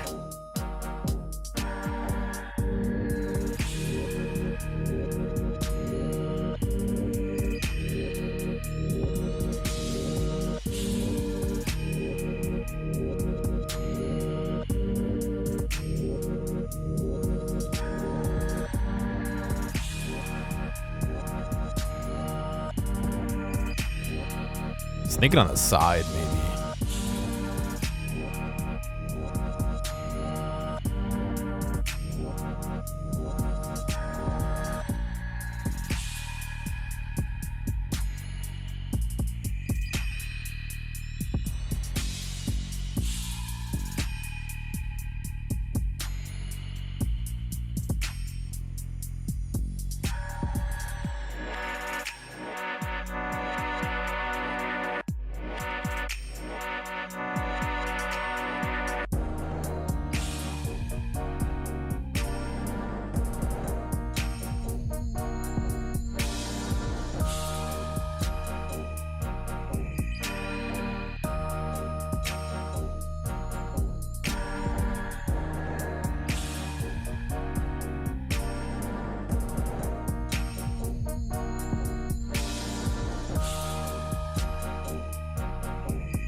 And then this battery charger, I'm sorry, this phone charger is also pretty thin. You know, like it doesn't stick out. You know, when it's mounted, it doesn't stick out past, you know, the little blip on the end here.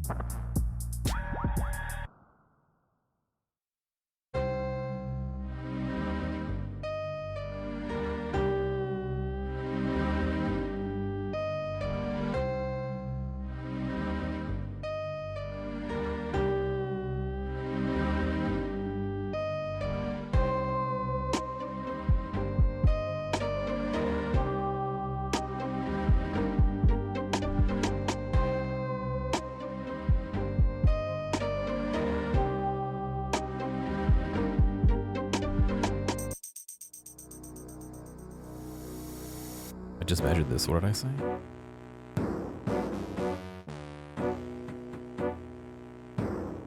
$29 millimeters.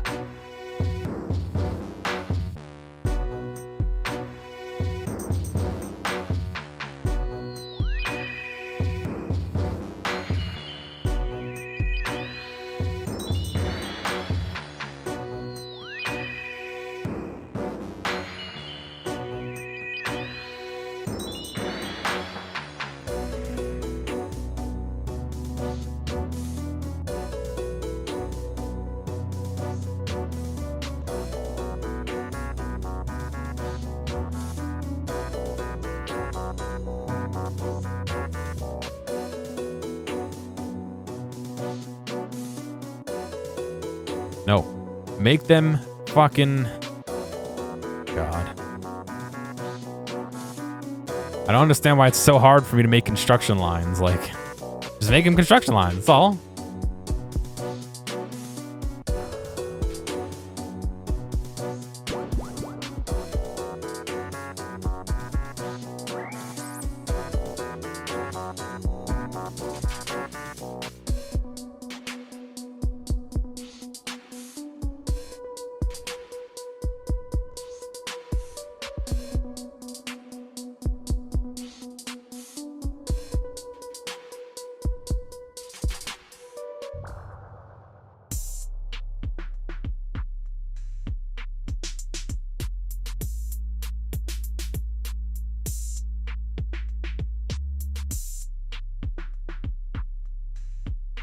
Okay.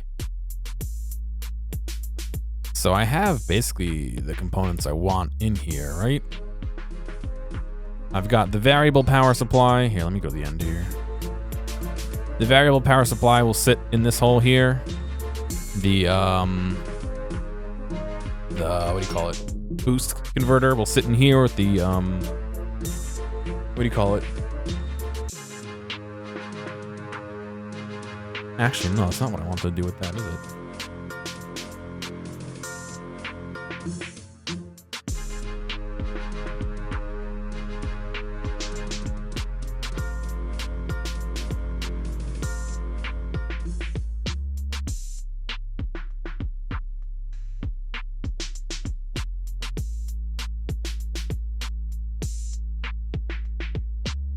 Hang on a second.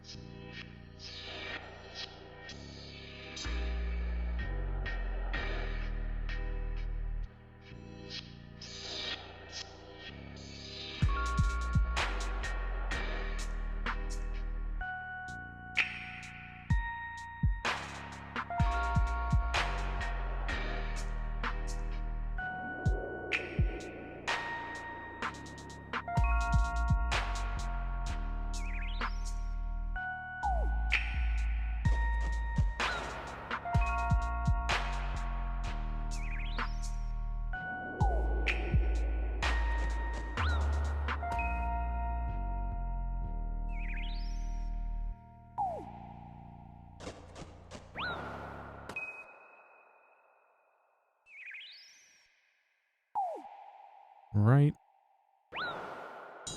Is this what I wanted to do? Shit. I wanted to mount this here.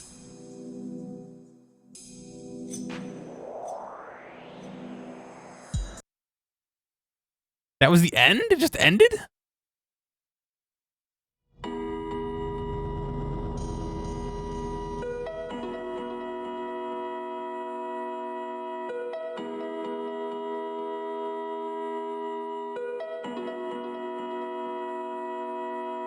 Oh my god.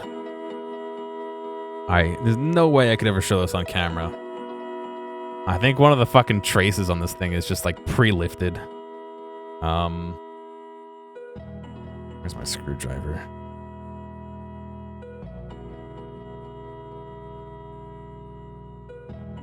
Give me a second, let me take this apart.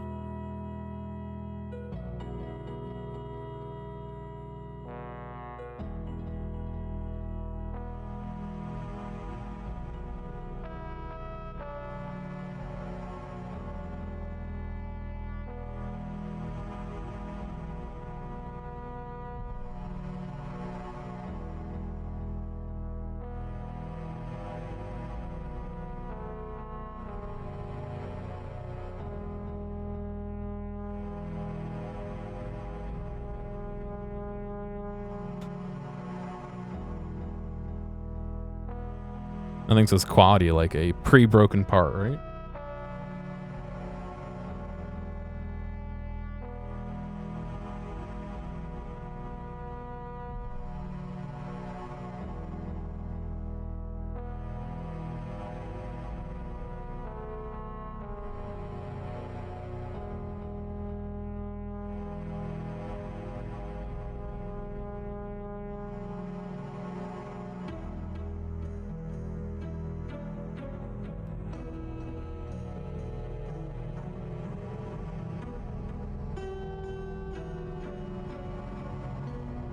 Factory damaged for your convenience.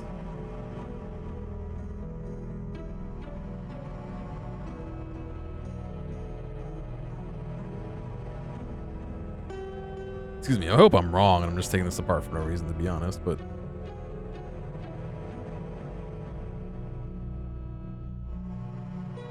Gross. I am wrong, but oh, it's so gross. Look at this thing.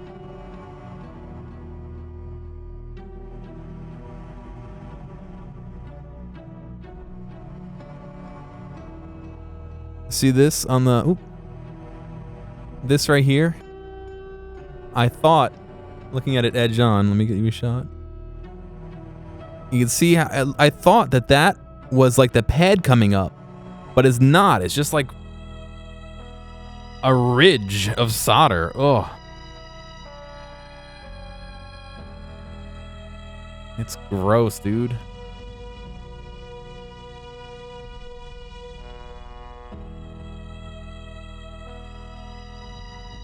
Whatever.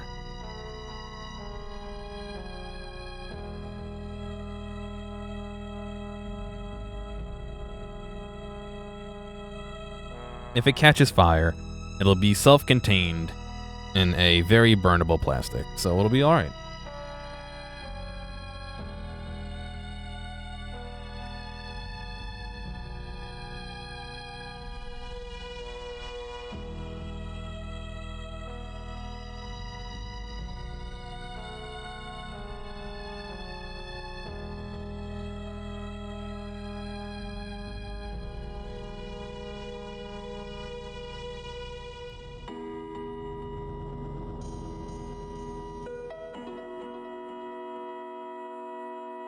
Gentle flames harmlessly warm the room. Yeah.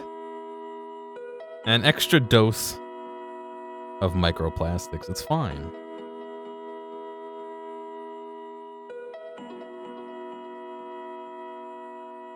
Micro dosing on microplastics.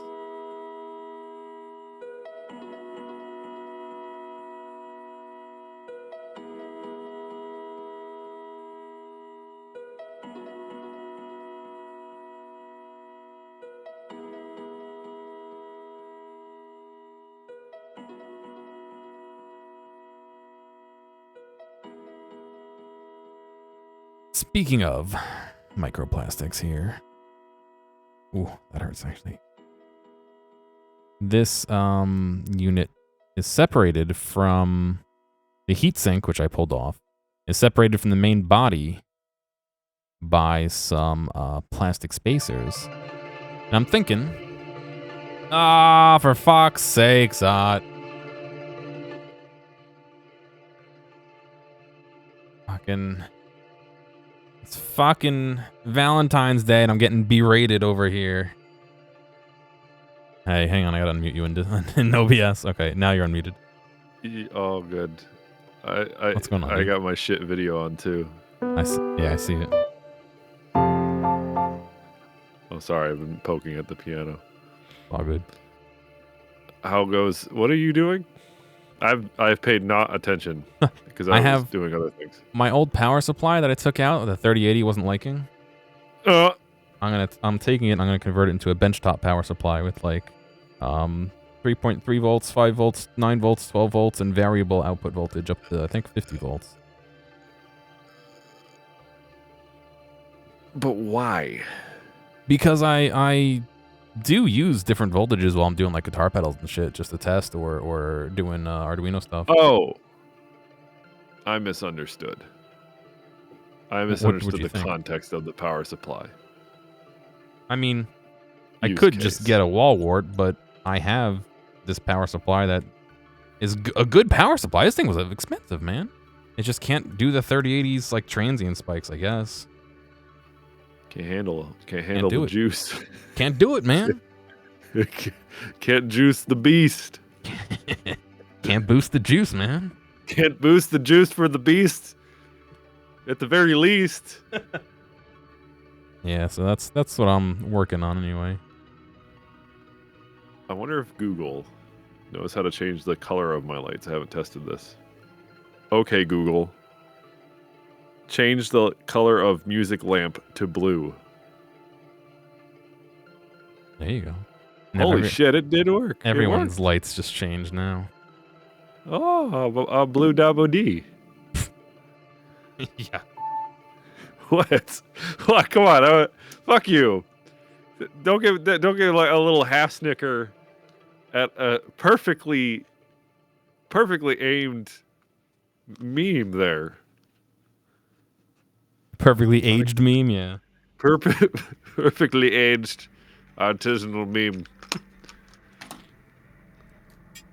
We had the local Mexican joint for dinner tonight. Yeah, good. Very good.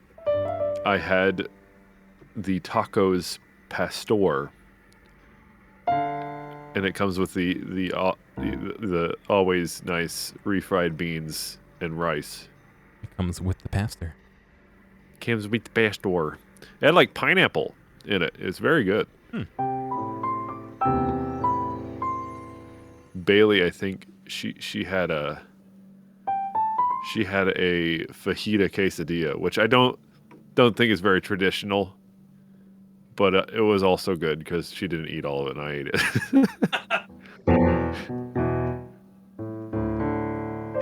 I mean, to be honest, I say, enjoy the traditional stuff, but if you want to fucking remix something, it's just food. It's not like, okay, it's coming from a restaurant run by an Hispanic family. I can't assume they're Mexican, right? I don't know where they're fucking from, right? But I know that it is a family-run place.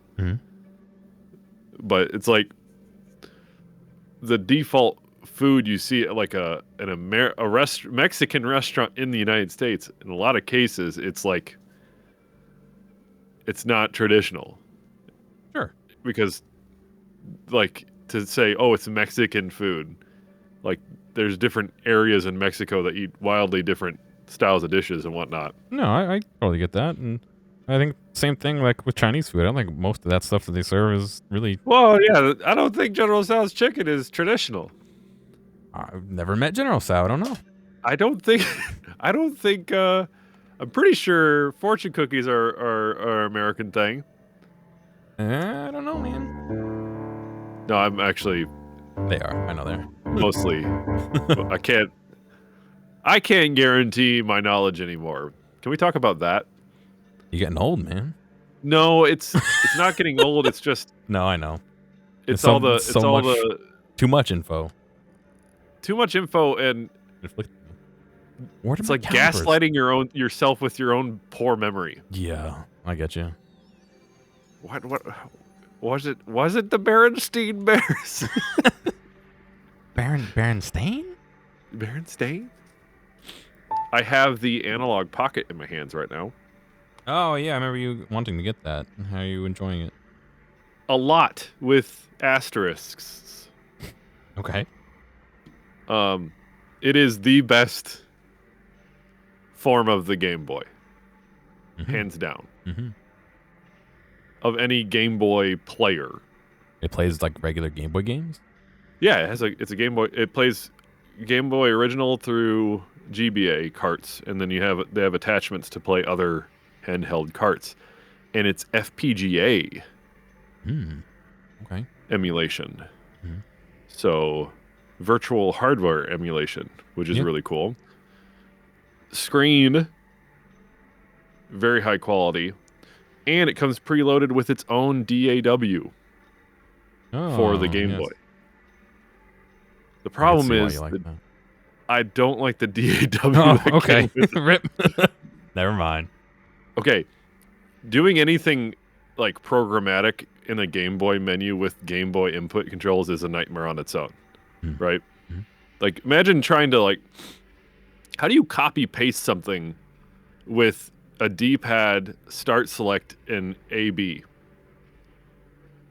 Yeah. What would you how would you with that many buttons, how do you copy paste something? It'd have to be some kind of context menu that you can choose. It's like no, it's like you hold down with B and then move to the next sector while holding select, then hit down B again. That's your copy paste. I don't. That's total bullshit. I made that up, but it's equivalent to that. Mm-hmm. It's combinations. Sure. I've been enjoying going to used instrument stores recently, Mm-hmm. and I think I found the banjo I want. Oh I yeah. think it's time. All right. So come this spring, I'm gonna learn really shitty banjo ditties, and I think I'm gonna stream it while like outside with like a fire going, and it'll be fireside chats. And then what I'll do is I'll bring out one of my projectors, and I'll project your fucking face in the My background on a face. sheet. Yeah, your face. You'll Okay. be there with me, I'll grab and my I'll be tuba. like, no, I won't even use OBS like to put your face in it. You'll just be your webcam will be the projector of your face. You'll be Zord. Was it Zordon from Power Rangers? I never watched Power Rangers. The guy with the bald head that talked in the Xeon tube. Yep. Never watched Power Rangers.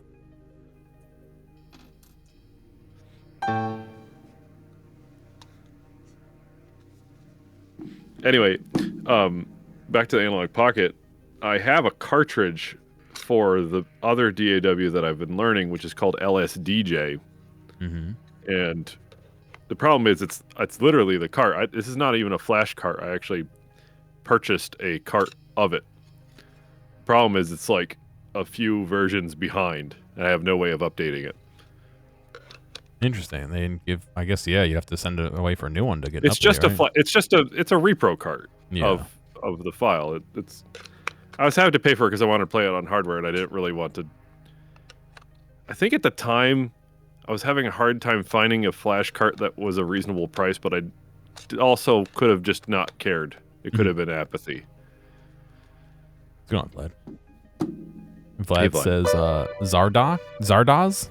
Zardoz is the movie with Sean Connery on the front cover, and he's holding a pistol, completely nude except for like a leather loincloth. A sort of Power deal. Rangers movie? He's naked? No. Zardoz. This has nothing to do. Zardoz is something different. Zardoz is something different. I thought he was trying to figure out your Power Rangers. Okay, he's not completely. He also has this weird leather strappy thing as an X across his chest. But that's it. That's Sean Connery, but that's Zardoz. Zordon is the name of the guy in the Xenon tube that talks to the Rangers with teenagers with attitude is what I need some teenagers with attitude.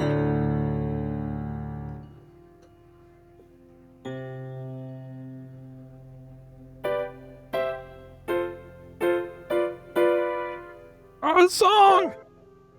I'm not gonna do it. I'm not very good at piano, dude. I can play fine with one hand, but when you start involving the second hand, I get stupid. Yeah, imagine Can't going do to it. fucking college and have to learn that.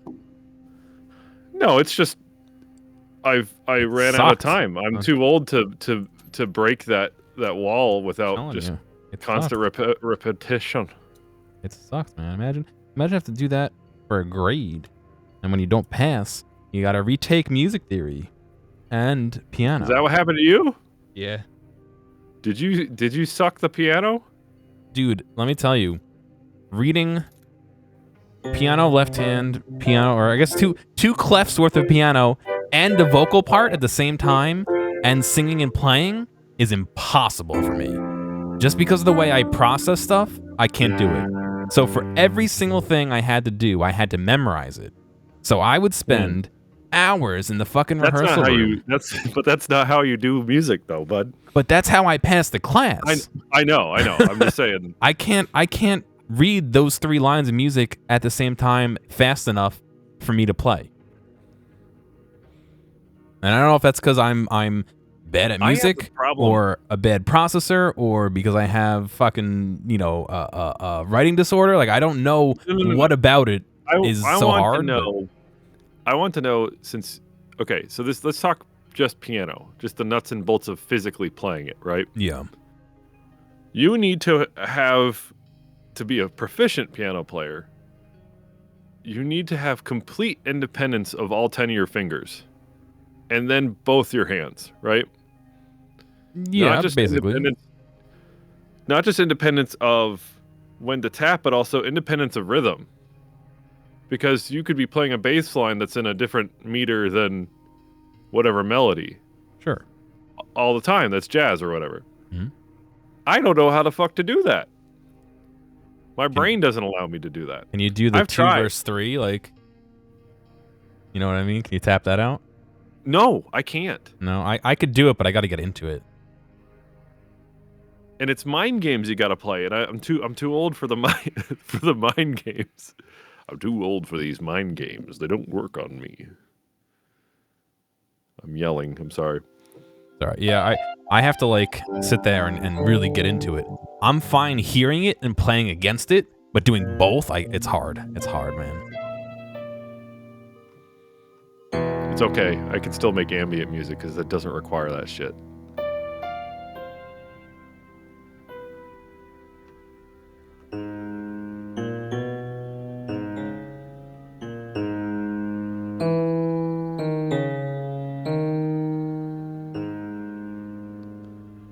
How many layers are you on right now? How many edges do you have? I want you to now send me a report of how many edges Just you've created. Look at the bottom of the screen. You can see all my I shit. can see your edits, yeah. but I can't see the stats. Yeah, I'm not telling you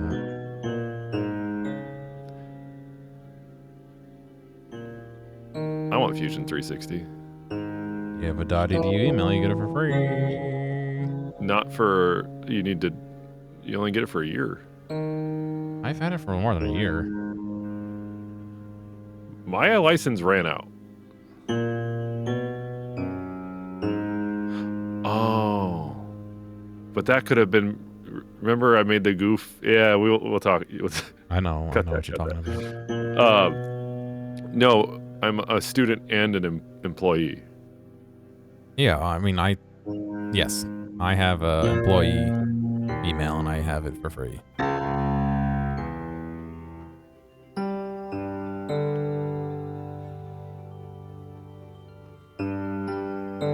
What? I hit look at and apparently it zoomed me somewhere else. I don't know what look at is, but all right. Don't you know all the 6 shortcuts? Dude, let me tell you, I'm sure anybody who actually uses this program tuned out a long time ago. Cringe. Wow. Super cringe. Post in 3D modeling cringe. Doesn't know everything from the thick-ass shortcut handbook. Like books, man.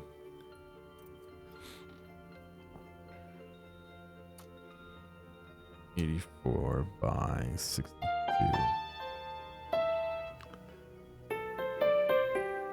Speaking of which, I have an interview on Wednesday.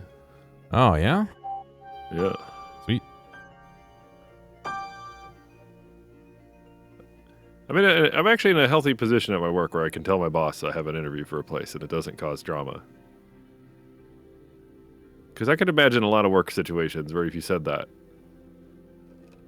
it wouldn't be to your benefit. You know, honestly, it's for me. It's like I don't even know if I want the new job. But that's a nice position to be in, though, with employment. Sure. So I think that's not unique. I don't know. I mean, I don't think it's unique, but it's uncommon. That makes me sad, though, because it's like, and you know me, I'm critical of work in general. Sure. But I agree with you. It's not great, but I mean, I know that if I told my boss that I was looking for something, he'd probably be not happy, but I think he would do every single thing in his power to make sure I got the position. You know what I mean? Right. So you're saying you are saying that you believe that quality to be uncommon. I think so, yeah. Wow, what a pessimist you are, Gear. Do you think it's common? I don't know. That's my problem. I don't know. Of all the jobs I worked at, one of the jobs, if I said that, they would have laughed in my fucking face. That was the Navy, so. Well. Hey, look at it. I got an interview somewhere else. No, you don't. Yeah, that's a little bit different because you're under contract and all that shit. No. I mean, you're under a recruitment contract, but nothing. Okay. Something a lot of people don't know about the military. Here goes on his classic, iconic military rant. You can get out of the military pretty easily. It just depends on. It depends on if you want to come out with absolutely nothing. Yeah, I guess like nothing for your time. The first part of getting out of the military, like plainly, is just do enlistment and just get it over with, which most people would recommend you do if you do that. The other part would be unlucky and get hurt, like me, which that, again, to some respects could be beneficial. Not better than what could have been, obviously, but it doesn't. Getting out of the military medically, at least from my perspective, it could have been a lot fucking worse. And then the other options are like admin discharge, which, interestingly enough, not to bring up recent events, but one of the ways you could get admin discharge is if you refuse a vaccine. And I have to. I only laugh at the people. It was like 200 people in the Navy that they reported that were kicked out because they refused COVID vaccine. We're not getting into the politics of the vaccine per se. The only reason that being said is because in the military you have to do what the military says. Yeah, I get you. And the military has every impetus to use a vaccine. And the only reason being is when you get a vaccine in the military, you're literally on a conveyor belt with an air gun into your arm. So you don't know what the fuck they're putting in you. You have no idea. Yeah. Anyway, so if that's an admin discharge. A lot of people think that's dishonorable, and it's not. To get a dishonorable discharge is like you have to do some fucked up shit. Not to say I haven't seen someone get dishonorably discharged. No. But like you had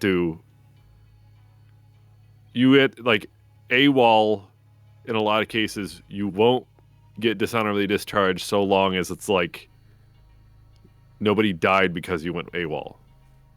But on the flip side, you went AWOL and you left some people to die or you left your post and people got killed. Yeah, you're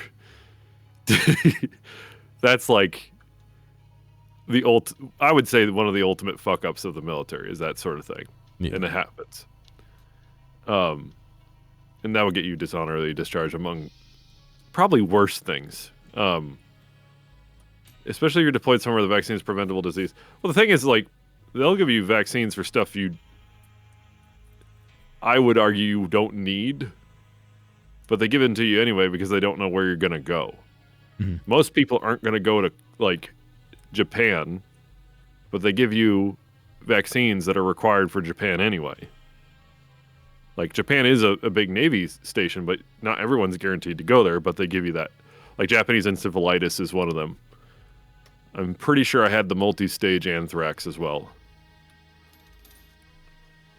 Vlad, in the context of risk,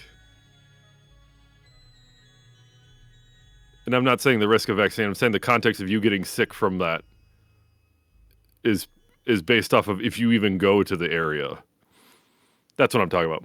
One could argue we all need Lyme disease vaccine, but you don't see it getting given to people en masse, right? I wouldn't mind a Lyme disease vaccine because that directs me effectively when I go metal detecting. I would love to not have a random tick cause me to die of a horrible disease. Yeah, ideally. Goddamn, got wasting disease from the deer. You heard that the deer were getting COVID too now? Deer eat trash. I believe it. I don't know. I don't know. I figured, like, there was a point where we weren't even sure dogs could get it, and now all of a sudden, like, you know what I mean? I don't know. That's like we're going back to the subject of trust in my own knowledge. At this point, that's me just trusting like what I hear from the internet info pipes these days. Sure. Yeah. Highly cynical. It doesn't pay to be. Well, does it pay to be cynical in this era? I don't even fucking know anymore, dude. That's a very cynical. Does it pay to be cynical? Who fucking knows, man? Info pipes.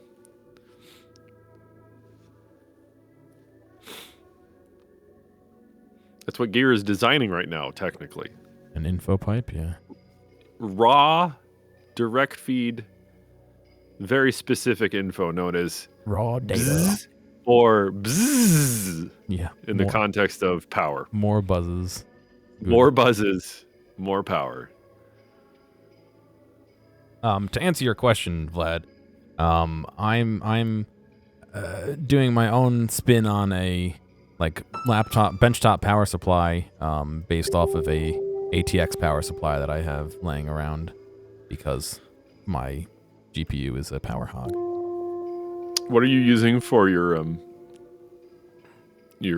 controls?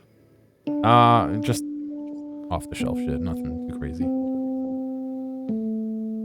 He's supplying the power to his NFT miner rig. Yeah.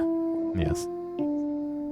My He's trying to process an image. My Casio calculator that is mining NFTs.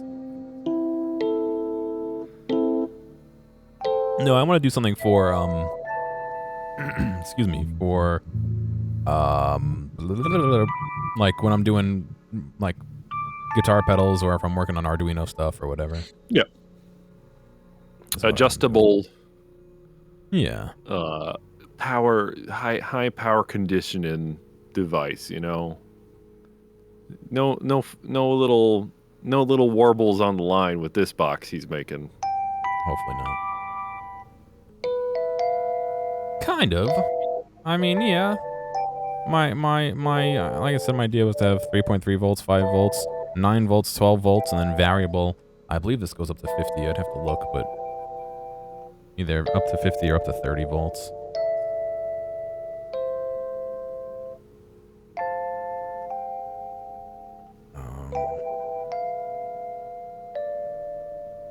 What I didn't do is keep the fucking faceplate as a separate item when I meant to.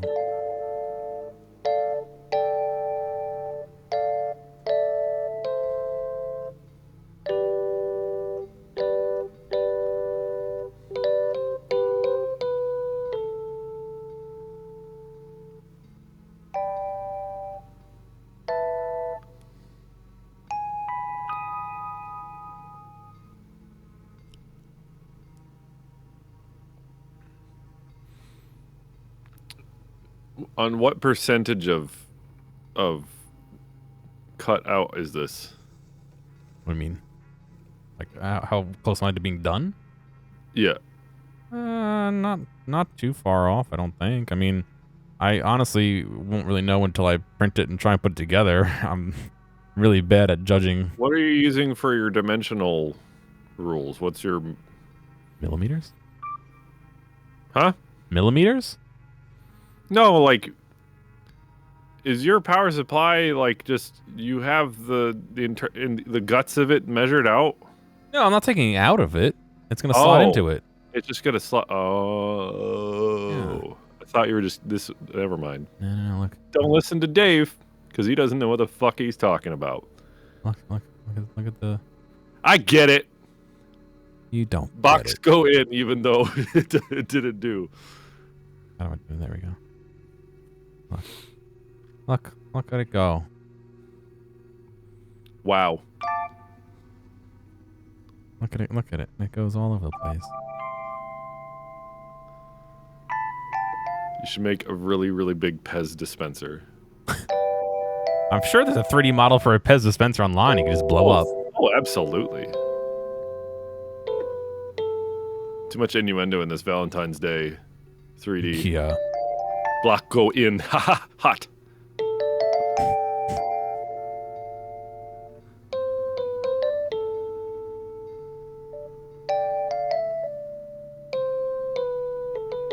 See, now I don't know. Does this look dumb now? I think these need to be centered. Yeah, originally I had this top cut out centered, and then I forgot I need to put some banana plugs next to it. And so I had put the rest of all this below centered on that, but now it looks like it's left justified.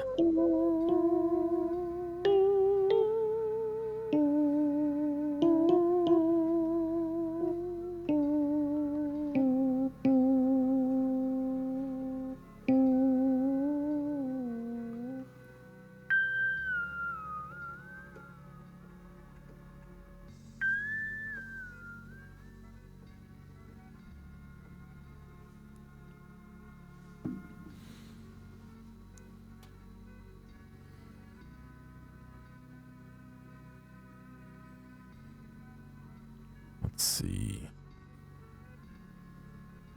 My measuring tool here. This line to the edge is 16 millimeters, and this line to the this line to the edge is 27 millimeters. So there are 11 millimeters left justified. So 5.5 millimeters to the right. Can I select all of this at once? I guess we're gonna find out in a second here.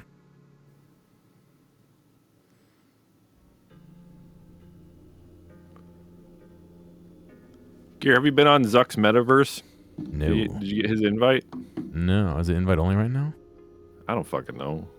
No, I have not. You want to get an invite? That means they're listening. Not really, to be honest. Why? That's not. What's that's on not there that I'm interested in? You know what I mean? Nothing. Like, yeah. It's. God, could you imagine? Oh God. What All is the worst aspects. What the fuck? My constraints, no. Gear, what did you? Why are they all? I think they're constrained in a weird way. So, so it's trying to keep certain things, you know, like how they have like the parallelogram and it. Yeah. Oof.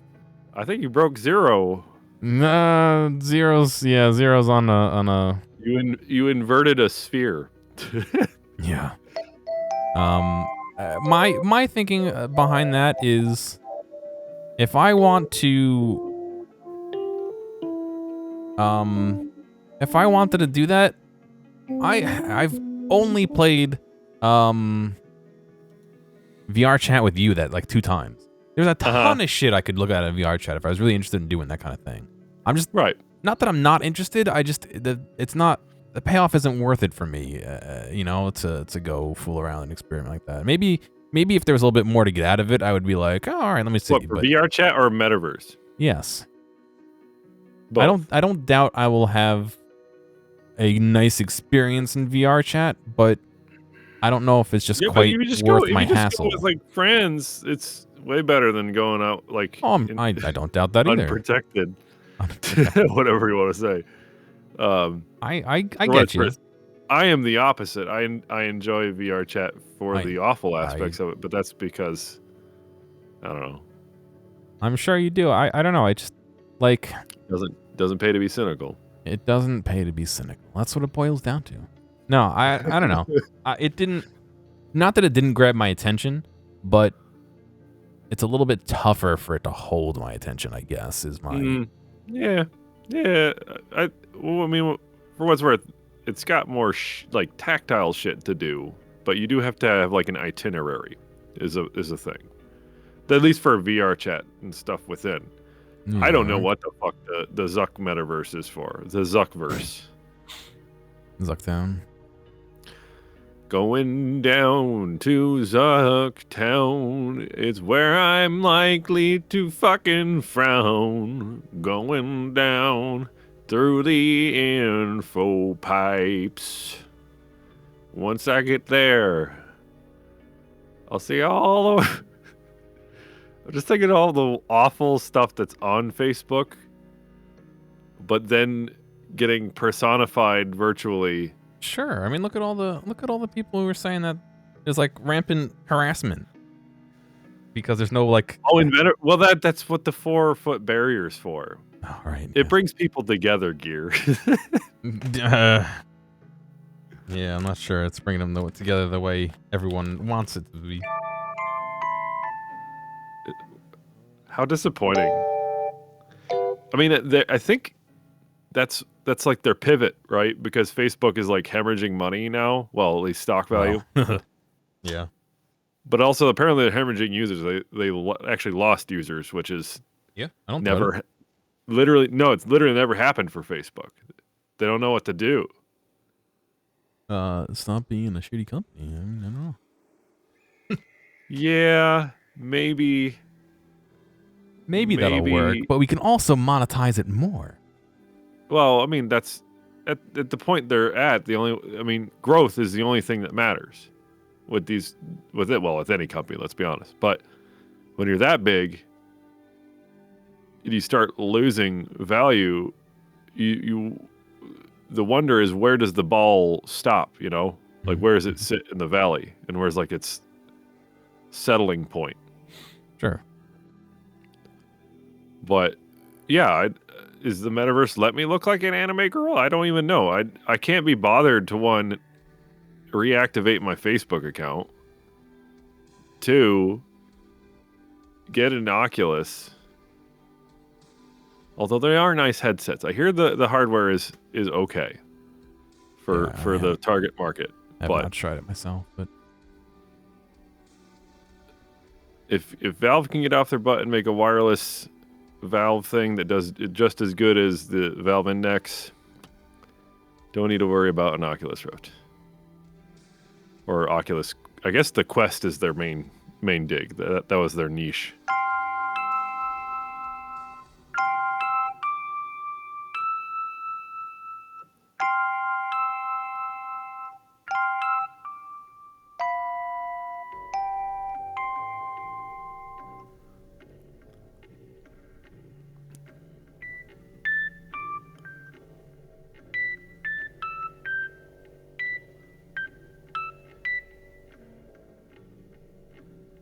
This is 22, so 11. It's gonna be half. Oh, I already marked it off. Okay, cool.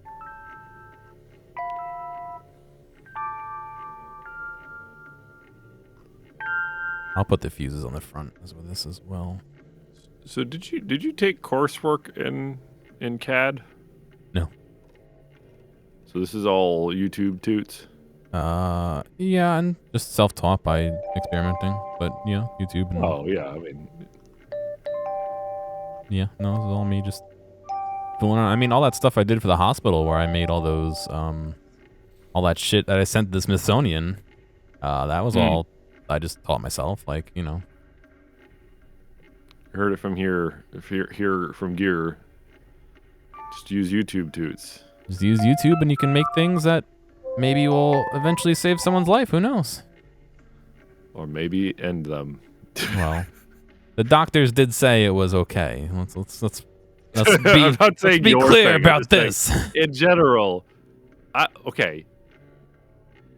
It's an interesting question. Do you think there's more content on YouTube on the method of harming someone versus saving? I think misinformation that people are trying to help and being wrong far outweighs anybody being malicious and outweighs anybody trying to help. Yeah, but how's then that it's for like how's that for cynical? Right? I don't know. There's a lot of gun tubers out there. A lot of people that just talk about how you shoot a person. Yeah, you there's know. also a lot of people who are trying to train people on gun safety who might be doing things wrong too. You always keep your finger on the trigger. Always keep it cocked, and that way you're ready to go. One in the chamber, always cocked. Safety's off. In the front of the pants. Hammer back. God. I think with the 1911, one of the carry methods is cocked and in the chamber of carry. Really? I've heard that in passing, so don't quote me on that. I've heard of none in the chamber and it not cocked. You know what I mean? Like, one second, I'm verifying this because I've heard this from multiple people. Look in there to see what's happening. Oh God. Virtually all experts agree that for self-defense, the 1911 should be carried cocked and locked. That is hammer back and thumb safety engage. Oof, I don't like that. I mean, personally, I don't have a lot of history with guns. That's people that think they're going to get in a gunfight tomorrow. Yeah, I don't have a lot of history with guns, so my opinion is utterly meaningless. But I mean, the thumb safety is what, a button or a lever on that one? Okay, so on the 1911, depending on whatever, like the base 1911, it is a 7-round magazine, but +1 in the chamber. Yeah. So it's technically 8. If it's locked and whatever, the thumb safety in the Berettas, it's a little lever that kind of flows for where your thumb lies naturally when you're holding it. And that would be if you're right-handed, it'd be your right thumb. Sure. And it's a little down switch you kind of hit down with your thumb. It's not like a safety like on a shotgun, which is a full button. So press pretty hard or whatever.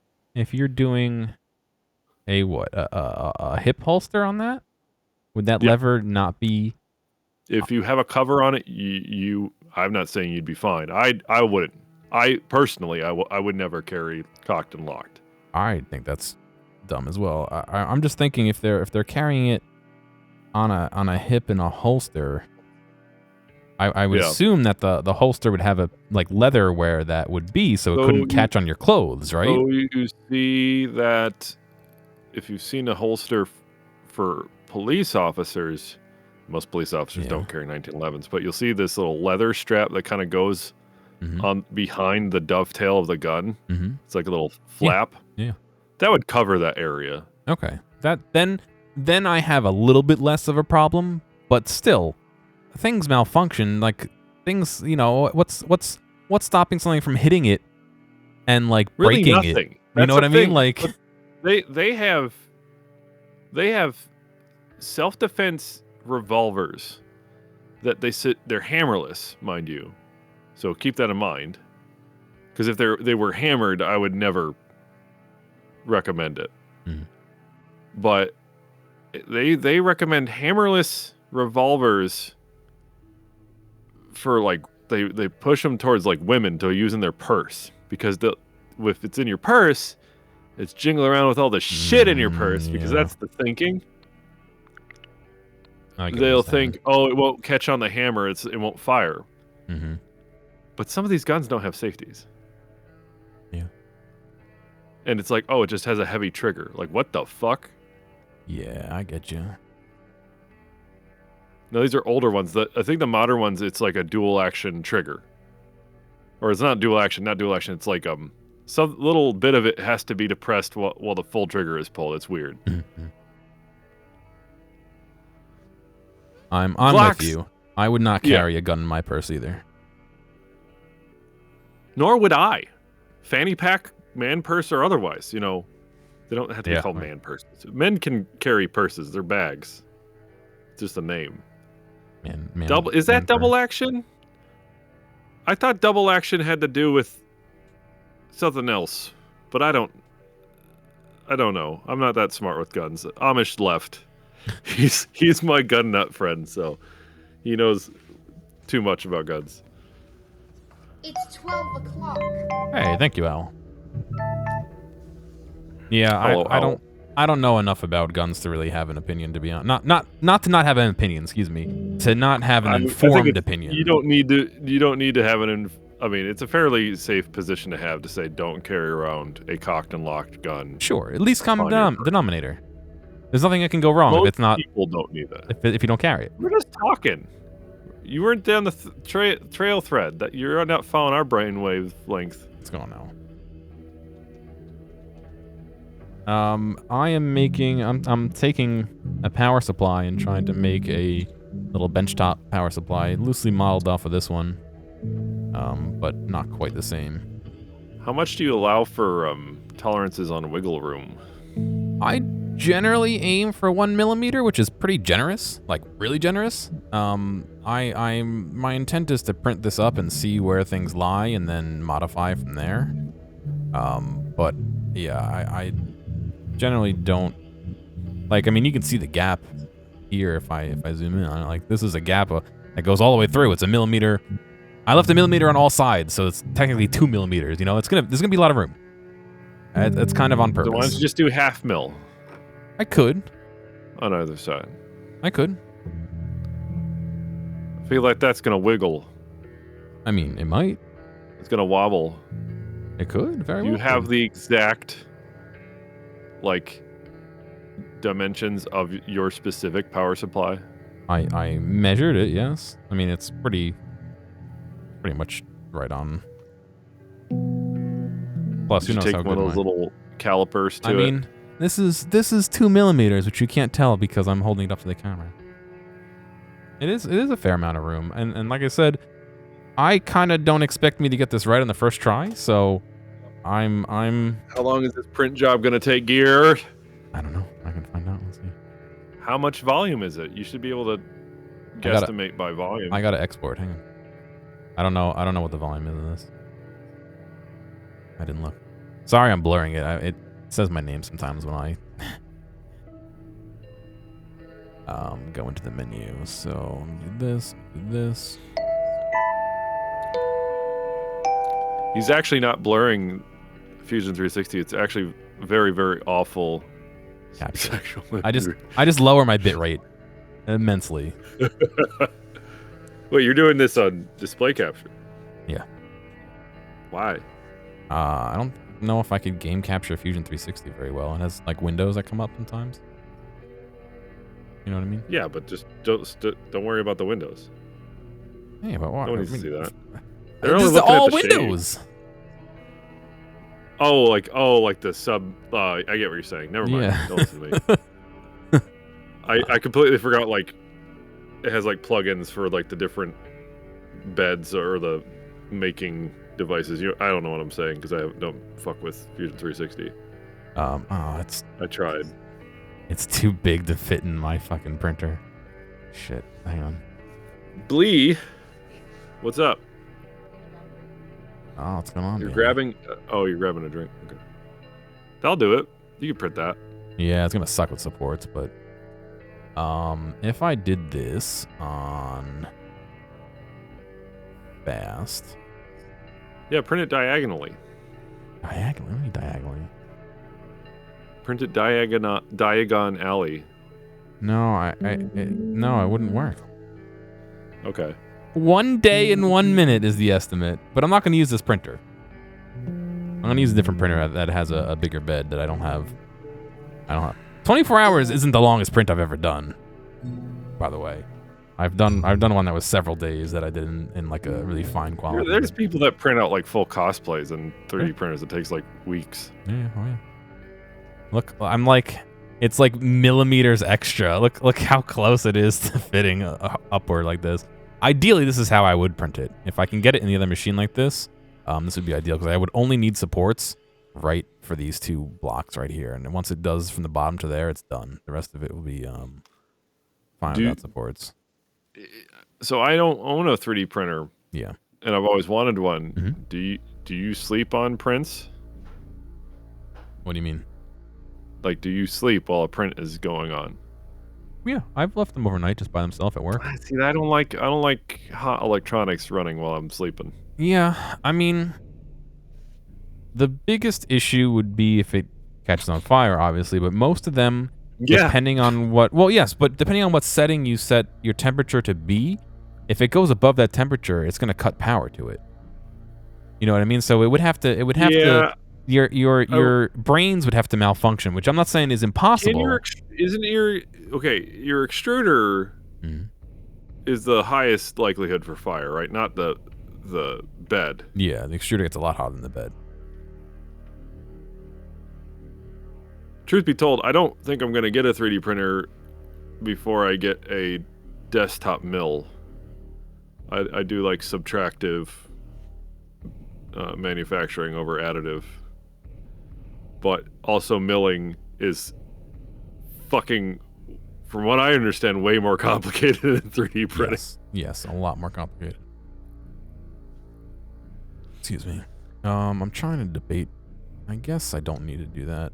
I was thinking of having the faceplate, come off, but I could just slide it from the back in. Nothing's really stopping me from doing that. What I do want to do... You ever had... No. What have I not had? You ever, like, built a computer? This is just a very new... Fuck off. You ever built... Good. You ever built a computer that, like... I had one that had like your standard cooling fans. I don't remember what size. But instead of... This was to an air cooler. And instead of attaching the fans with screws, they attached with rubbery bits that stretched and then like I've seen held them taut. I haven't built one like that, but I have seen them and like worked on ones that have that. Yeah. And I guess it's not uncommon. I just never really liked it.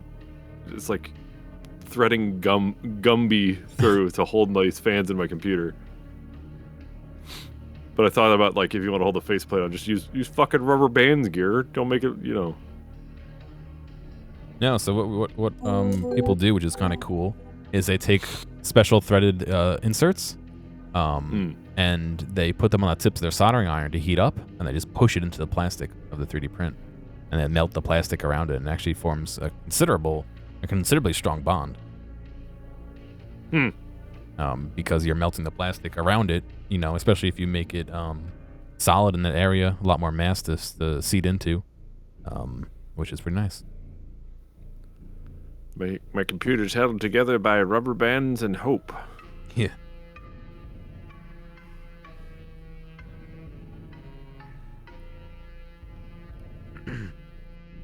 So let's see.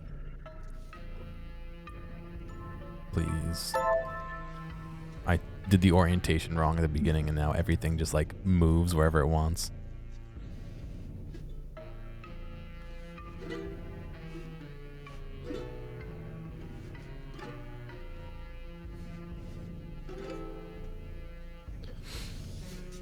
Out of the 3 stringed instruments I have in my basement, which do you think gets out of tune the most? The guitar, the ukulele, or the bass? The ukulele. It's the fucking bass. Really? Yeah, because it's a piece of shit. Well, okay. Yeah. The ukulele gets out of tune, but it doesn't. It gets out of tune. You can't tell because it sounds like shit anyway. No. Yeah, no, it looks sad. It sounds like shit. It's out of tune right now, but it doesn't. It's not intimate.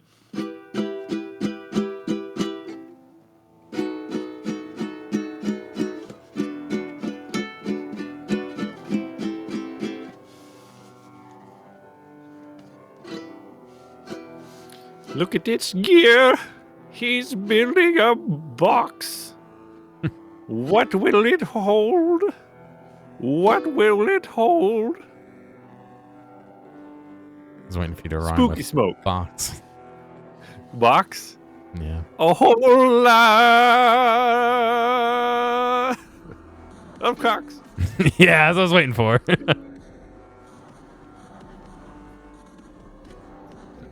I wouldn't mind making a cigar box guitar. That'd be a fun little thing. I think we did that in elementary school with tissue boxes. I tell you what, Gare, if I get some more learning on the mill at my dad's place, we could start our own guitar company. Oh yeah.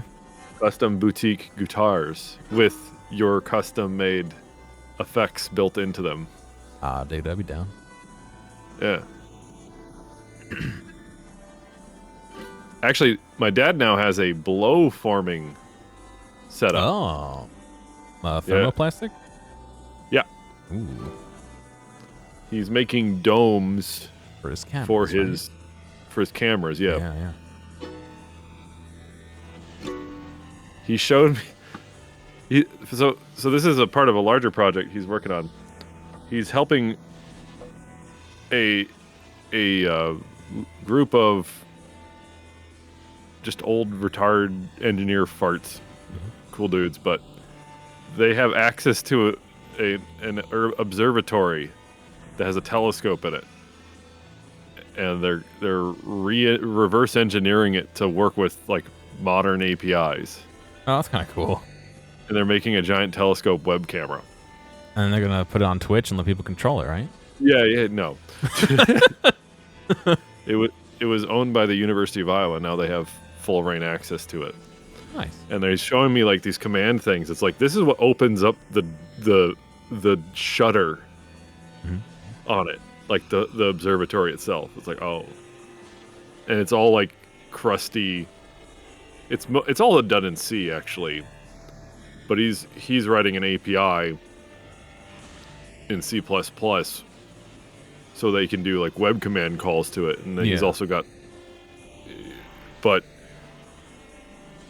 I wanted him to send me to clone the Linux machine he's building this on because it has a virtual telescope like test bed. That's kind of cool. Yeah, and he's talking about it, and the logic of it, of like the math on it is kind of fucky because I don't know physics that good. And the physics component of it is there needs to be a constantly changing variable that is the Earth's rotation, because it needs to know where it's pointing at in the night sky according to the North Star. Yeah, no, that makes sense. So when you start up the virtual thing, it's referencing two, I guess they're called azimuths. I don't know exactly what it is. But it's this variable that's changing, and there's two different versions of it and all this different shit. And it's like, but like, we're not just like rotating in accordance to the night sky, right? We're also like, aren't we moving through space? Correct. We are value, sweeping and translating, basically, if you want to put it into a little bit easier to understand, I guess. They don't visit us because they can't keep up. The aliens? Yeah, the aliens can't catch up. We're moving too fast.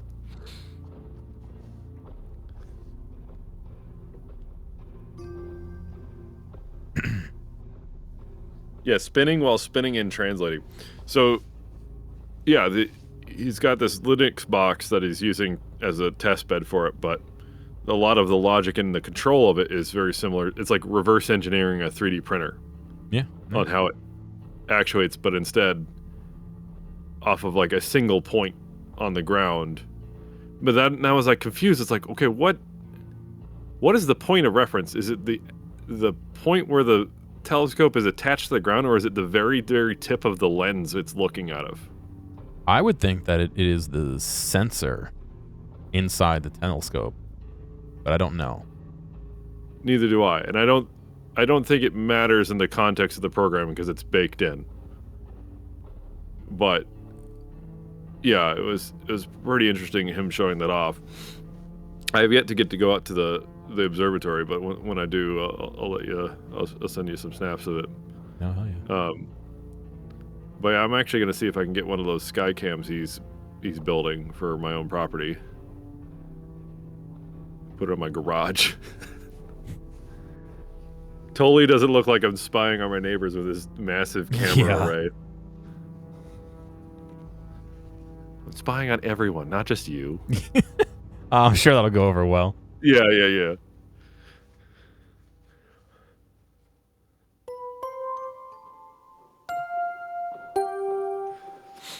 So speaking of like planetoid stuff, so I've been writing a little bit on my novel, and I wanted to bounce back a sci-fi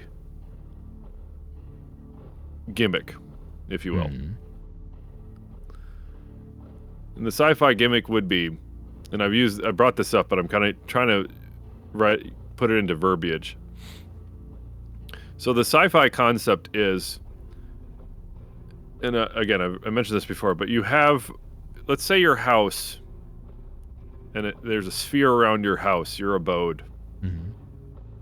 And this is sphere, it goes into the dirt, but it captures your whole house. Let's say it's like, for sake of it, like a 50-meter like orb that surrounds your house or whatever around you.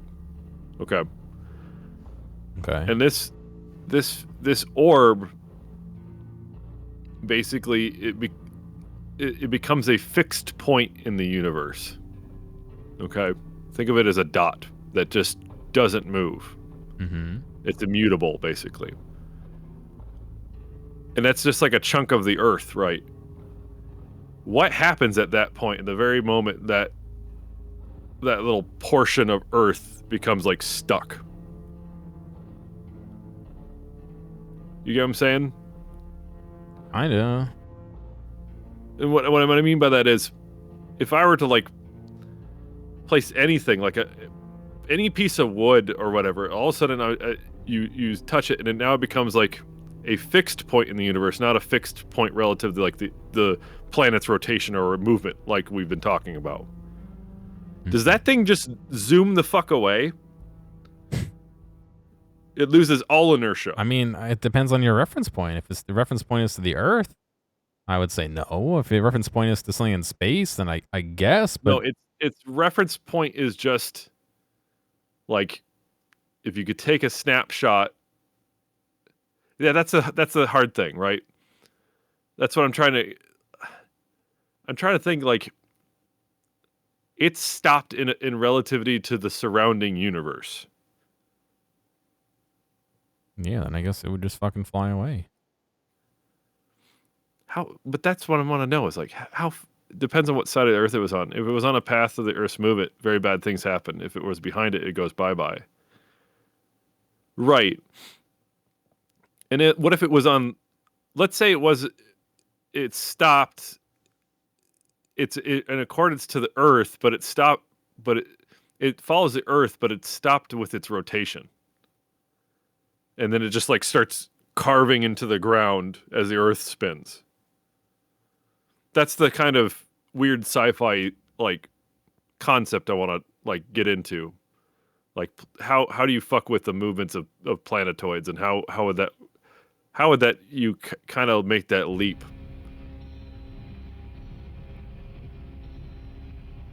There's a few stories I read. Unstoppable force meets an immovable object sort of deal.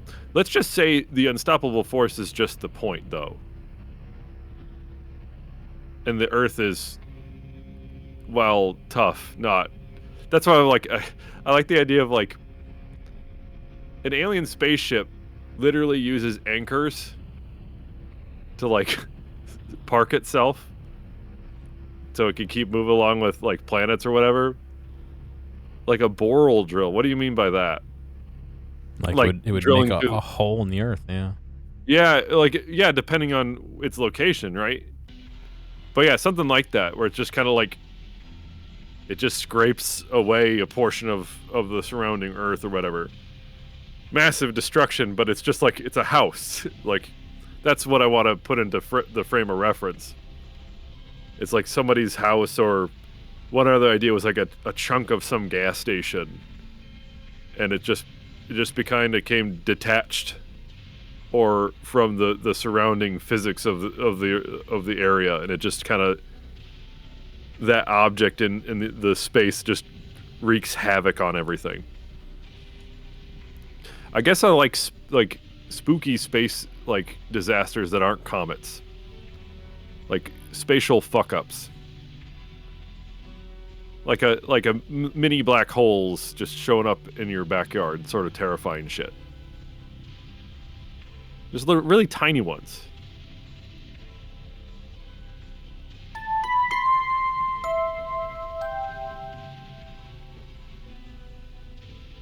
What color is this box going to be? I think black. Rainbow PLA. No, I think I'm gonna do it a black ABS. Okay. Because that is the machine that I think this will fit on easily. Gear, I want to go see. So Event Horizon. Event Horizon, was it little black holes? There's fan theories that the Event Horizon's in the Warhammer 40k universe, and I think that's stupid. Oh yeah, I black hole is just a concept I want to throw. I don't actually want to. I think black holes as a sci-fi mechanism is overused to death. You could do cooler shit with like weird space stuff.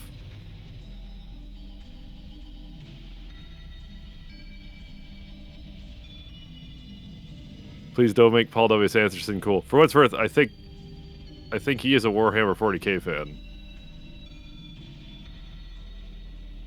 I do like Event Horizon as a sci-fi film. It's a terrible horror film. Because a lot of the horror is kind of funny. Now that I'm older. When I was a kid, it did spook me, but now watching it, it's funny. And also inspired Dead Space, which I do enjoy the Dead Space games, which I've been planning to replay. Not the third one. Although Gear could play it with me, because it is co-op. I don't know anything about it. I don't know if we could actually play together. I don't even know if that's possible. Did you play any of the Dead Space games? Nope. Did I see the uncut version of Event Horizon? I don't see why I wouldn't have seen it. I watched it recently. I never saw it in theaters, because I would have been too young to see that in theaters. Pretty sure. I think I originally saw it, I think I saw it on Sci-Fi. And so that would have definitely been edited down to hell. Now, the Sci-Fi Channel used to put out some good shit, like a lot of good, like, shitty films, and it just became... Like, every channel on cable became just a shell of itself, didn't it? Yeah. Play what got the most views. SpongeBob. Just across the board. What was the show that they constantly played on MTV, like Ridiculousness? It was just hundreds of hours of ridiculousness. The uncut version has a lot of rough gore. Yeah. Gore isn't horror, though. Gore can be a component of horror, but... I don't know. Why can't I cut this fucking circle, dude? I don't know. I just want a piece of it. Give me that circle.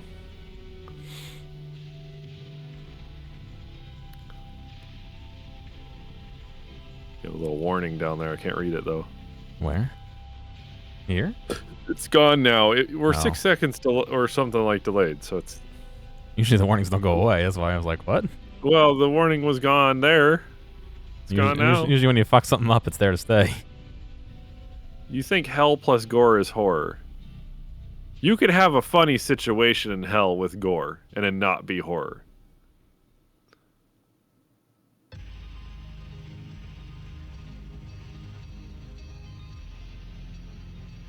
In fact, I literally just watched something that had that, and that was the last episode of the season of Smiling Friends.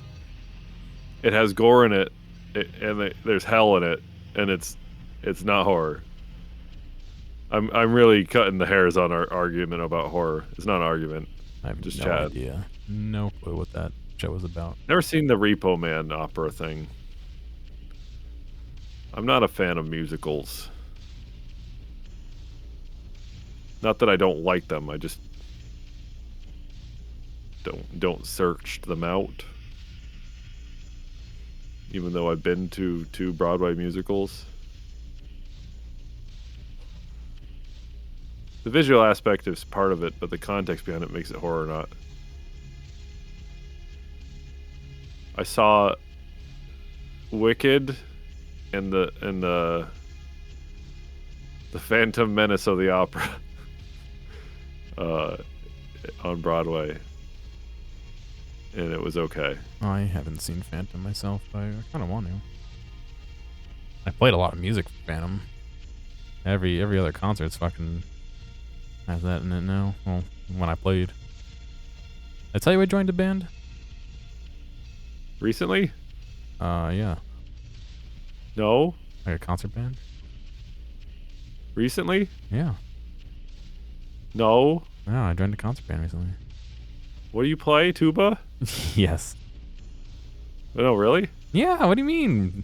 Yeah, I play tuba. Okay. I know you play multiple instruments. I'm not going to assume. Yes, I joined concert band and I'm playing tuba.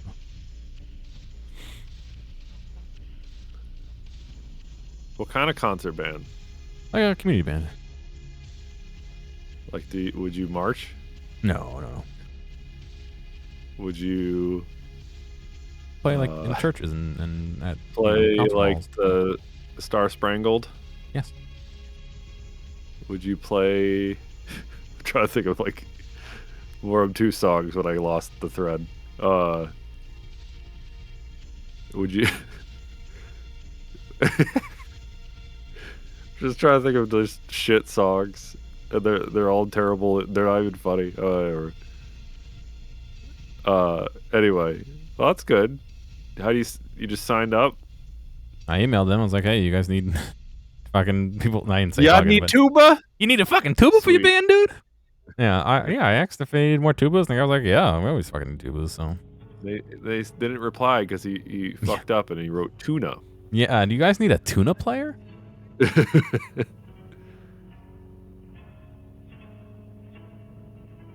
My first rehearsal is tomorrow, actually.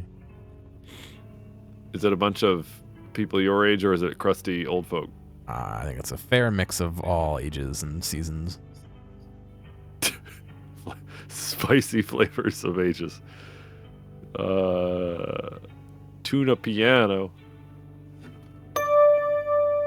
I just want to cut this fucking shape out. Let me cut this out. Gear, how is your tonal memory? Can you pick a note out of the air? Sure, B flat. Fuck you.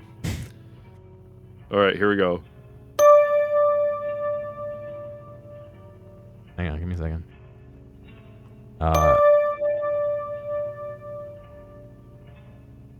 E flat? No. Is F? a white key. F. Use you do re mi. Yeah, but I need to have a basis to do that. That doesn't help me if I don't have a fucking. I don't have immutable pitch. I have an idea of where things are. Here's the key below it.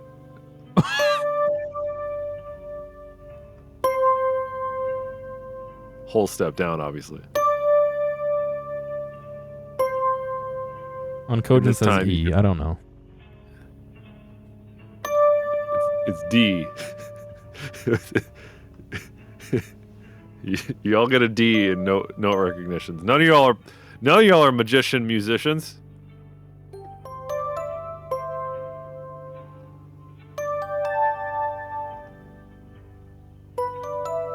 I'm gonna make like one of those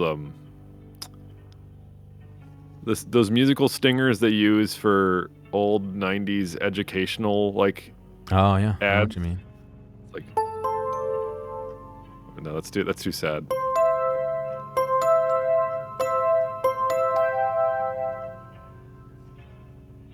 You play computer, not sound maker. I'd say computers are the sound makers of the era, aren't they? I can see that. Yeah. Yeah. Computers are sound makers, I'm my gonna dude. fucking cheat on this one because I'm. Wow. Shh. 3D printer doesn't know any better. I mean, how big is this? 0.02 millimeters. It probably won't, to be honest.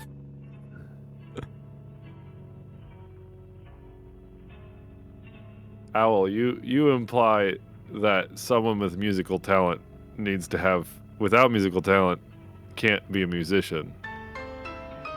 I'm here to tell you that Kanye West exists. Sorry, that was rude. No, I've just been enjoying all the Kanye West drama recently because I used to didn't care about celebrity drama. But man, seeing someone with that much money being so petty is pretty insane. Thank you for following, by the way. Stop. Please thank them for following me. Thanks for following, John Gearman. Makes me sound like it's like a title. John the Gearman. He I don't fixes know. all the gears in town. Yeah, this fucking line is the issue. Goodbye. Goodbye. Goodbye. No, goodbye. Fuck. Goodbye.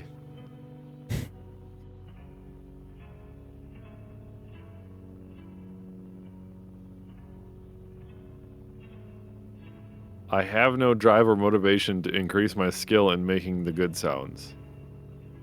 Again, I'm going to undermine your statement for the sake of being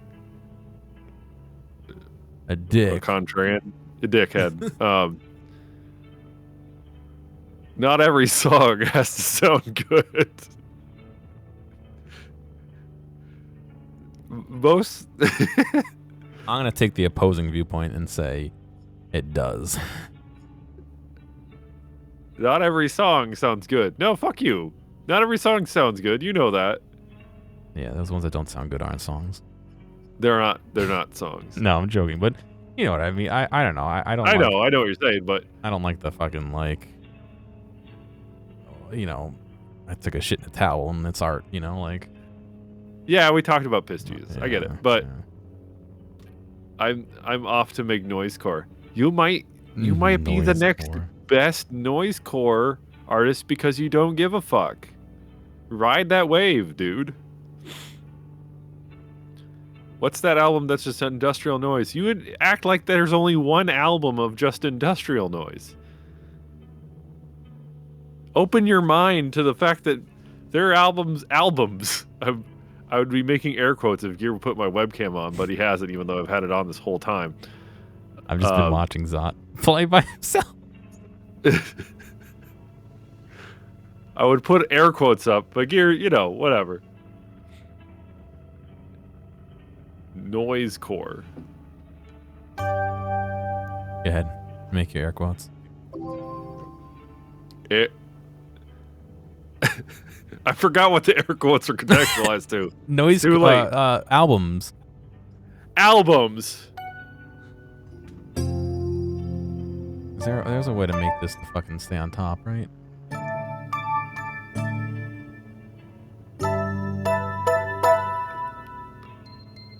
There we go. Now I have Zot polluting my view.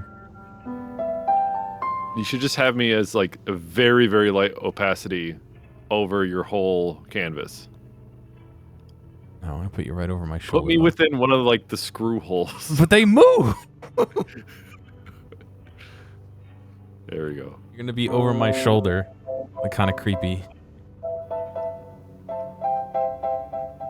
Alright. I think I've pretty much reached a point where I want to be. Not yet. Never mind. Okay, Google. Change the color of music lamp to green.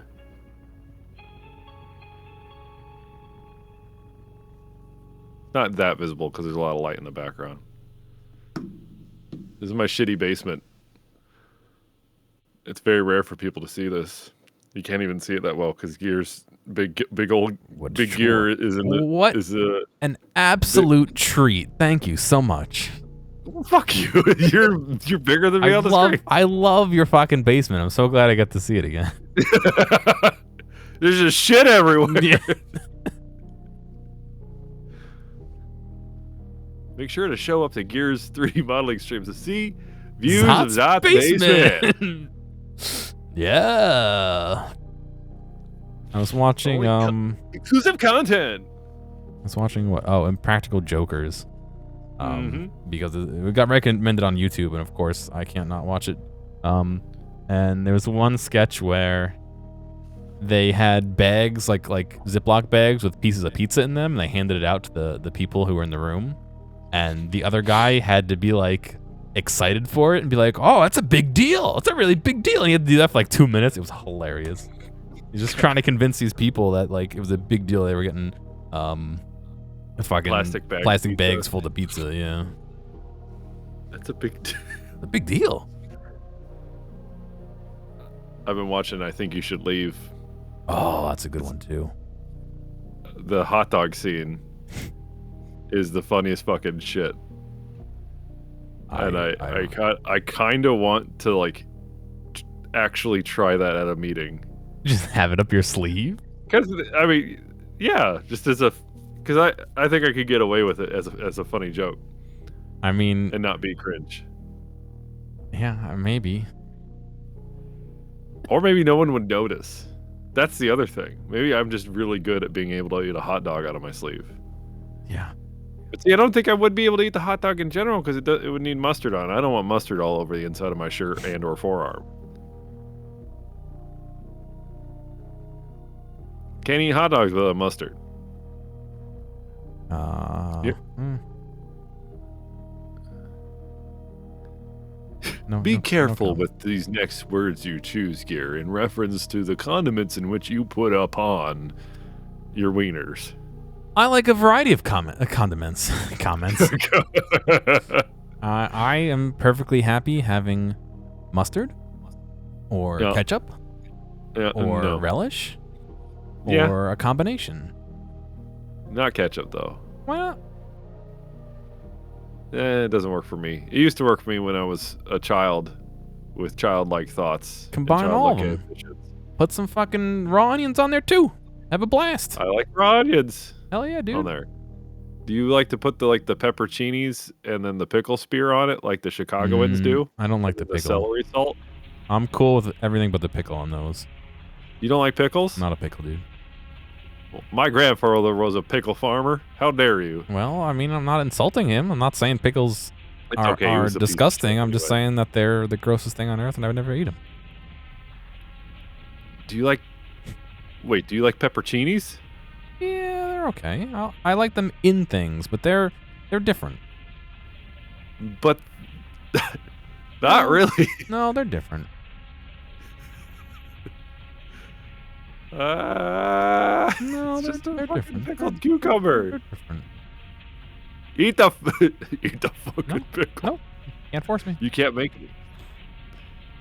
I'm gonna make that a bet one of these days. What, that I have to eat a pickle? Eat a pickle on stream. That's like a punishment for something? Like, no, yeah, like you'll have to make me do some dumb shit or one or the other.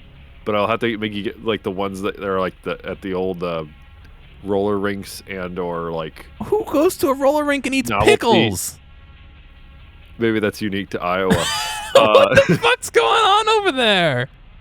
At a there's a roller rink called Super Skate in Cedar Rapids, Iowa. I don't believe they're open anymore.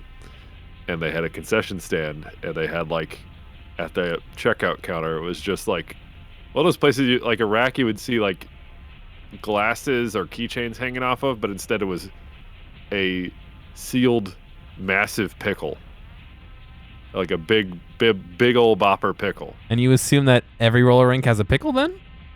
I'm using that from my memory, and you're sullying it. You're Hang sullying on. my memory of my I'm just- back pickle. I just want to make sure I have this logic leap here from you thinking I don't think it's a logical leap my for me roller rink. here. My roller rink has a pickle. Therefore, all roller rinks have pickles, correct? Is that the logical leap we followed to get here? I used it as an example. Yeah, sure. The roller rink pickle. I was gonna say gas station after roller rink. I should have probably started with gas station I don't- and then that rolled over to roller rink. that is a little weird as well. Although I could see it. I don't know if You've the never gas seen station. the big bag pickle before? I see them in supermarkets, not in gas stations. Supermarket. I've always saw them as a novelty. Hey, that's a big old pickle. Oh, that's a pickle, dude. We're just hanging out at the roller rink. We got ourselves a pickle fest. The thing is, I've seen people roller skating and eating A pickle. Oh yeah, it's perfectly normal. Happens here too. Just slurping down the pickle juice to hydrate. Yep, all the time. Back at the old classic roller rink. Back in my day, the only concession stand foods we had were popcorn and pickles. Corn pickle. Put pickle salt on your popcorn. One night at the roller rink, they ran out of pickles. The largest fat I ever seen. It was chaos, I tell you. I think I'm done. All right, print it. I mean, I don't have a printer here. I gotta do it. Cut it out as paper, like Oh yes. flatten it out. Paper. Flatten it out. Paper cura, is that what they call it? Yeah, like just flatten that to 2D. Like unwind it, right? And then just cut it out. And then see if your power supply fits Oh it. yeah. Let me get my 6-foot piece of paper for me to unwind everything. You know, you do it like 2 or 3 sheets of paper. Just tape it.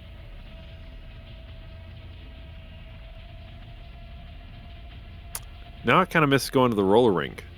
Dude, I wish there was a roller rink nearby. I love the roller rink. Not for the pickles, but for roller skating. I wouldn't go there for the pickles. I go there for the fun.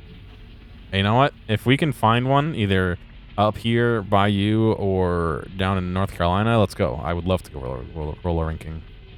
I don't think I've gone since I was Blade, like. or are you for Blade. the? No, Blade. You Blade. I Blade. You play hockey? I used to. That would be why. Yeah. I never played hockey. So you're a 4s up. What? You 4 up? You doing the four wheeler? 2 and 2? No, I can rollerblade. You do Blade. Yeah. Bailey up. No. Bailey's the 4 to the ground sort of lady. Although they have their benefits too. Those type of. Sure. My dad used to have the ones that you could like strap to your shoes with Yeah. that little key that locked them to your shoes, and you just had wheels that you carried around.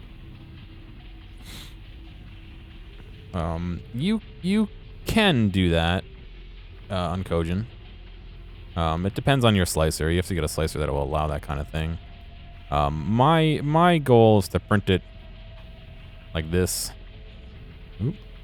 Is to print it like this, and then this part right here would be separate. The little back part there. This little guy. And so if I print it like this, in theory, I should really only need supports for this overhang. Basically this, and then maybe, I don't know, I probably won't need it for this bulge, but it might do it just to be safe. But I have the machine I intend to do it on is actually really nice because it has dissolvable filament, but you usually don't need to dissolve it. It usually just falls off right by itself if you're smart about how you do stuff. So. They got 3D printers that like auto switch filament, Oh yeah, like that you have access to. yeah. I have Is it access like to a like industrial. like a revolver style one? No, usually they have two print heads.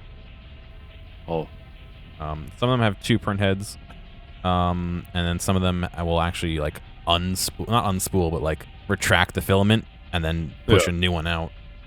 I have a No, machine at work that does both, that has two heads and will swap filaments, so you can have a whole bunch in there.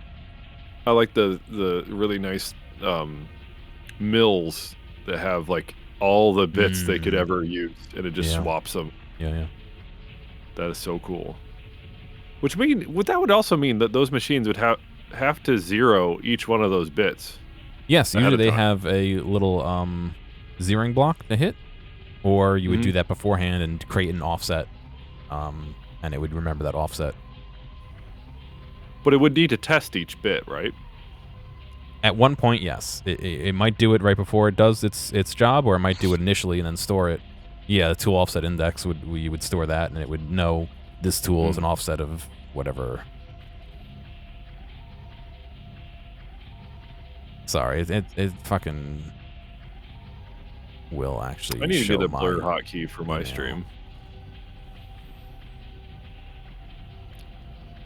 I gotta remember how to actually do it. They changed it. I know how to send it to my slicer, but I'm not gonna slice on this machine. I'm gonna slice my work. So when are we 3D printing a house? Yeah, that sounds like a cool concept until you have to fucking go and like do any renovation. Yeah, just a cement saw. Oh god. I think in concept,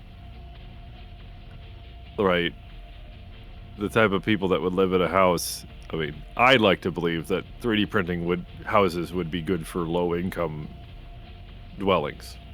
Sure, but you know, like I said, that's good as a get off the ground, I would think, but long term, you know, repairability and all that. The opposite though, Gary. The get off the ground is making rich people houses right now. That house I sent you a while back is the first 3D printed available on market house. I mean more get off the ground for somebody who's a little down on their luck and needs a place to Sure. live, not get off making somebody else money is really what I'm thinking.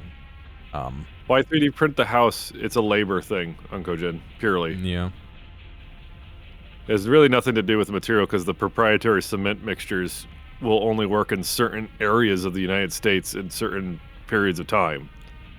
The curing times and everything are important. There's a lot of factors that there's money to be made too, right? To patent the cement mixtures similar to like the extrusion like types of PLA or whatever used for 3D printing. But for this, it's like you can't build a house in super high humidity South Carolina with the same cement like moisture mixture as that of a dry area like Arizona.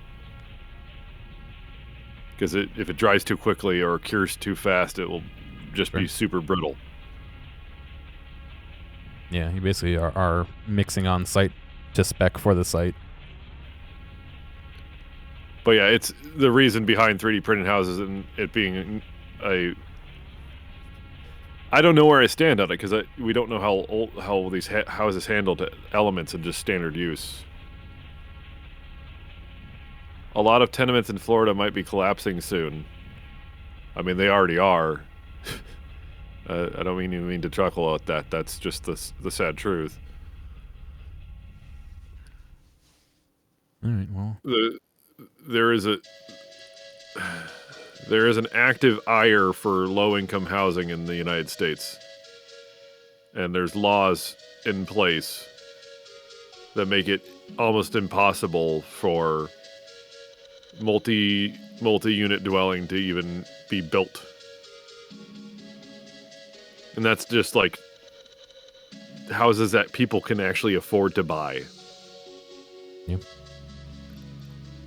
Not, oh, I mean mass collapsing. Well, that's because they built it on a swamp. Oh. You know what I'm thinking? What? Have you ever heard of... Oh, let me make sure I get the name right. R1 zoning. It's called DYCEM. DYCEM. It's this like extreme non-slip material.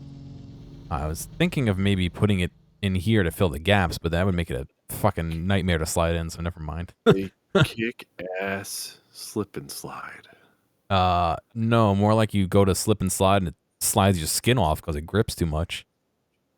You also need to factor in the cost of bringing equipment to the location, the cost of the workers that know how to use said 3D printer. So I've been actually keeping a track of the news in 3D house printing.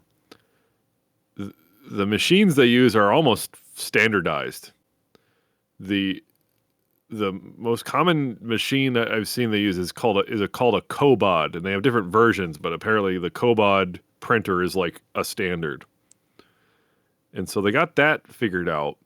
And then it's just scaffolding it, and then I've seen those, depends on how they do it. They do prefab 3D printing where they build the parts in warehouse with a 3D printer, and then they just kind of put it together like Legos, which I like that idea. And then there's others that go to a site with the 3D printer and they build the whole first floor usually, because building a roof and a second floor is like, it just doesn't work. There's ones that do it, but they usually do that prefab as well. But yeah, the workers, yeah, but it's way less workers. I was watching one that was just like a live stream, like time lapse of a build, and there was like less than 5 dudes at any given time in the area. No, I would like them to build with the 3D printed houses like very functional, eco-efficient. Aren't they super slow? They put a house up fairly quickly. It depends on what you're doing. I mean, you especially if you're not doing things with heat. If you're doing just extrusion, you can do them really quickly. It really depends on how fast you can get them stable enough to support the next layer. The actual material. Generally speaking, though, they do put up structure faster than. That's debatable because when you're putting up your standard stick frame houses or whatever, it's like you could put up a house in a day if you have enough people. Like the general frame of a house, it's to scale, and I'm sure there's an intersection of like square footage of like the 3D printer is going to be fast or whatever. A small town country farmer bumpkin. Amish people can put up a barn. Like they joke about them putting up barns, but literally high quality framed barn in a day. And it's not too far away from a living structure at that point. I've had Amish people fix our barn before. His friend is named Amish. My friend, his name is Amish. I know Amish people. My friend is named Amish. He likes guns.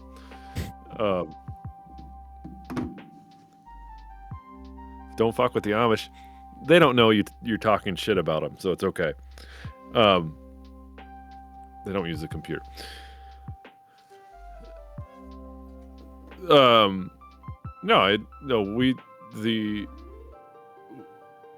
They build all the sides of the barn on the ground, and then just push it up, like fold it together, and then they have people that go up to the top and run the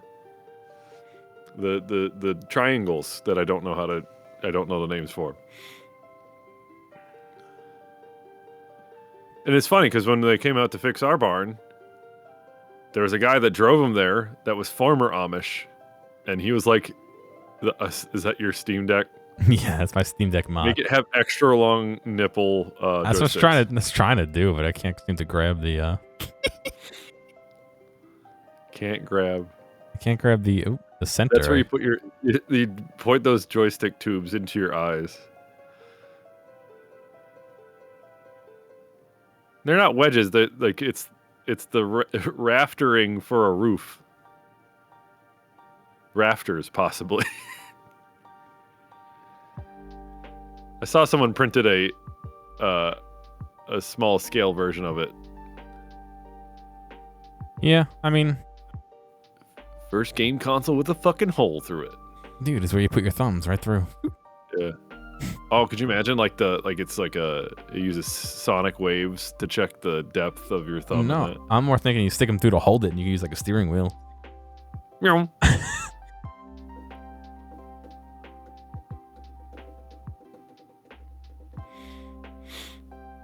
that Undecked your deck. button, the face button placement, I'm worried about though.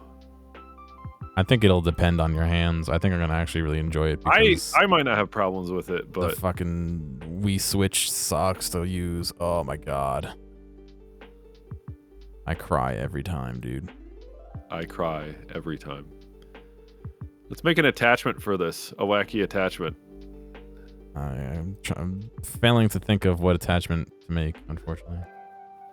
Chat, what attachment should we make for this Steam Deck we have in front of us? We're gonna sell it to you all. For all the Steam Decks you're gonna buy. You all better buy one.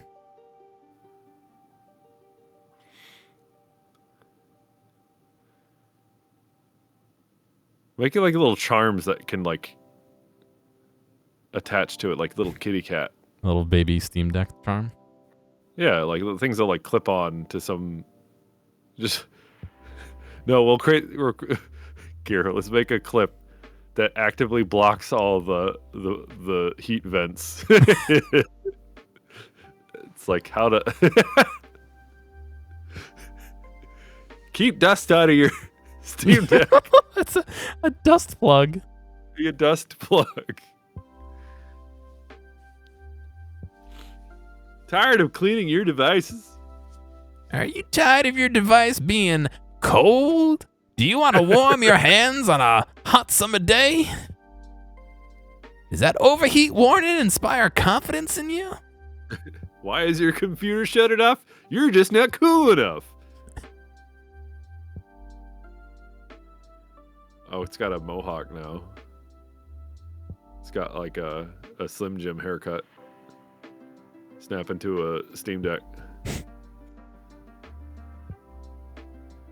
See, I was thinking we were talking about making a kickstand, but I feel like you could get like any kickstand on the market, and it would still probably work just as well. Like what's unique that makes it worth doing? Can you bring it back to current? Bring it back to normal. I want to see the back of it. I want to see its ass.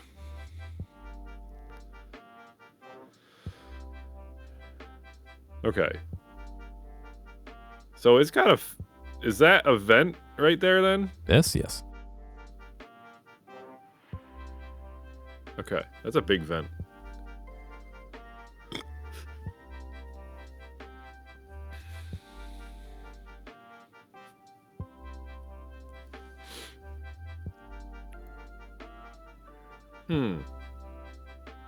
Yeah, that little inlay you have selected would be a good spot for like stickers, like vinyl sticker. D-brand's probably already all over it, dude. The covers for the screen so you can't use it, yeah. A full steering wheel, but it's already motion sensitive. You just grab the handles. Yeah. The screen this device is massive. It's big. It's big. It dwarfs the Switch. Yeah. The screen is quite large. I'm surprised at the resolution it is for the size of the screen. I figured they would have bumped it up, to be honest, but it's probably more of a power thing. Everything I've seen about this is finding like a neat balance. Oh no, I agree. I just like from anything else, I would expect that screen size to be a little bit more, have a higher resolution. I understand why it doesn't, but right. It's many times more powerful than the Switch. Well, that goes without saying, but there are devices that are the size of the Switch that are also more powerful than it, but they're also like $1,000 and they have bad thermals. Yeah. Like the Steam Deck isn't the first handheld PC by any degree. There's 2 out right now that are direct competitors to Steam Deck. They can't compete on price though. I'll be right back.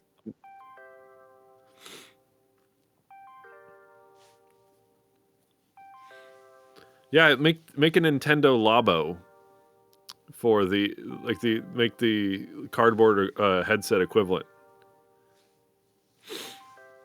Could you imagine this Steam Deck on the front of your fucking face? How bad that would be for your neck?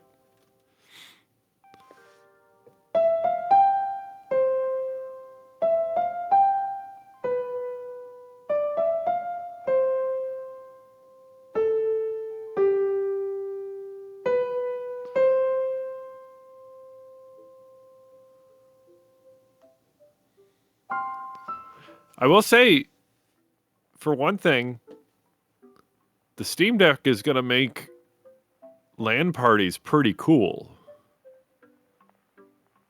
You know what I mean?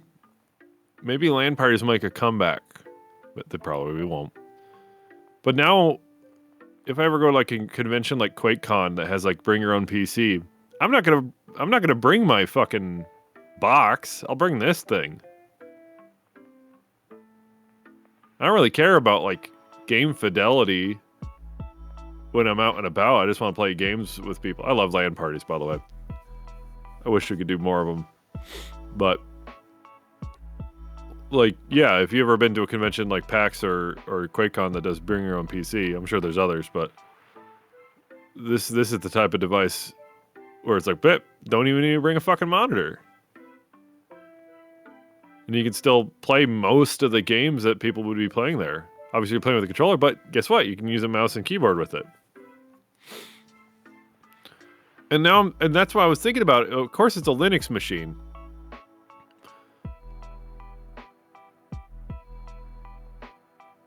So few games have LAN-capable multiplayer. It's set. That's true, no question. Owl. On what? I was talking about the use case for this in like LAN party situation. Oh, yeah, I could see that. That wouldn't be too bad if, again, it supported it, but... Can you play Factorio on it? Yeah. That was one of the first games that was verified as working. Oh, well.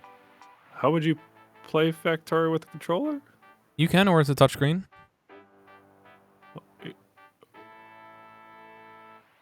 How...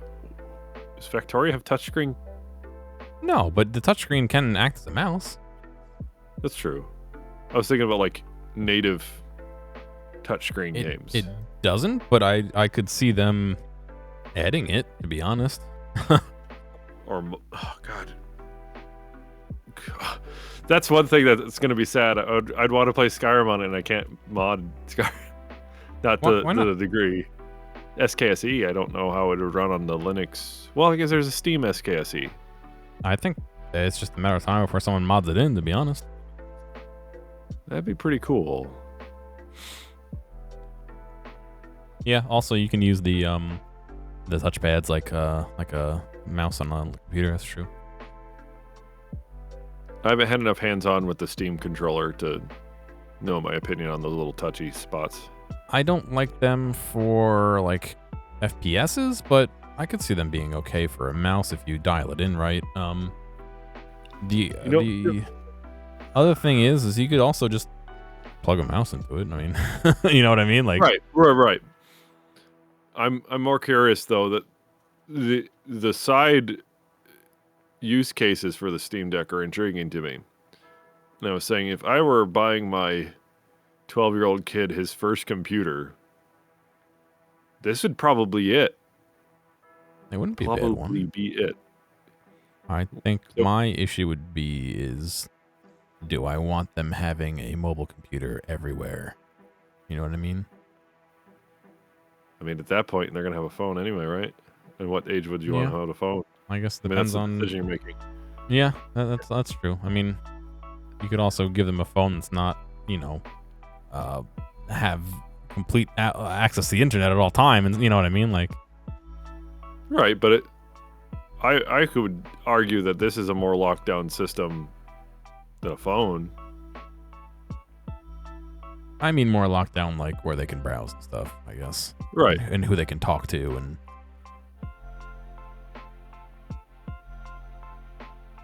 There you go. You direct these two at your eyes so you can know. They're like projectiles. They got like black powder behind them. No, just so you can line up your eyes, and you gotta hold it so they're just touching your eyes, so you're the correct distance away. It's got the 3D shit that was on the 3DS. Yeah, that's the distance you need to be. I don't know. Like for someone asking about running wine, you can install Windows on this thing. Yeah, you can put Nothing's Windows on stopping you from loading a different OS. You just put straight up Linux if you really want to. That's what I'm saying. Like these devices have native PC utility without any supposed like hangups. Obviously, there's going to be like you're going to install Windows and it's going to be like, what the fuck devices are attached to me? Maybe I don't know how. Maybe they're smart enough to. I don't know. I'd be worried about like. God, the screen on it. What do you mean? What are you doing? I don't know. I'm just extruding shit. It's a kickstand. It's largely a standard UEFI BIOS from what Valve has said. Yeah, I guess they haven't shown off the BIOS on it, have they? No, I believe the hardware embargo, sorry, software embargo lifts on the 25th. I'm thinking like, you're like the old like, was it like Computer Trends BIOS? No. Black and white BIOS? Yeah. I would just want that to pop up. Maybe have it like make a special like whirring, like hard disk noise, like classic PC noises. My last couple of BIOSes have allowed me to replace like the splash image with any image I want. So I guess you could like just put, a screenshot of that if you really want to like see it. But yeah, I don't know. I don't think there's support for playing audio in BIOS. Beyond the beeps from the beeper, which mine stopped beeping. Like when I got my new motherboard. No, when I got the new motherboard. No, when I got the new motherboard for the Ryzen CPU. I guess I put it in the wrong spot and I never fixed it. I don't need no motherboard beep boops. I like it because when it restarts, I'm used to hearing it. So it doesn't beep, and I'm like, why aren't you posting? And then it posts because, it just didn't beep. I like to be left in the dark. Oh, no. No, you just look at the codes that I have. My motherboard just has a little digital display. Mine just has a little tiny light. It has 4 lights. Oh, yeah, mine has a 2-digit 7-segment display for... Gigabyte motherboard? What? Gigabyte? No, Asus. Oh, my old Gigabyte had that. Yeah, it's a Asus ROG Strix Gamer 5000 X570. I had a fucking Asus one too. What do I have? Like how when I need to search for my computer, I search for PCP, the basis of all computer builds. This is actually wrong because I have more RAM and shit in it than this, but yeah, I have an Asus Strix B550F. It don't got no LEDs on. No, it has LEDs. It doesn't have a vastly cheaper motherboard than what I got. Is it? You got one of those fucking $400 ones? Yeah.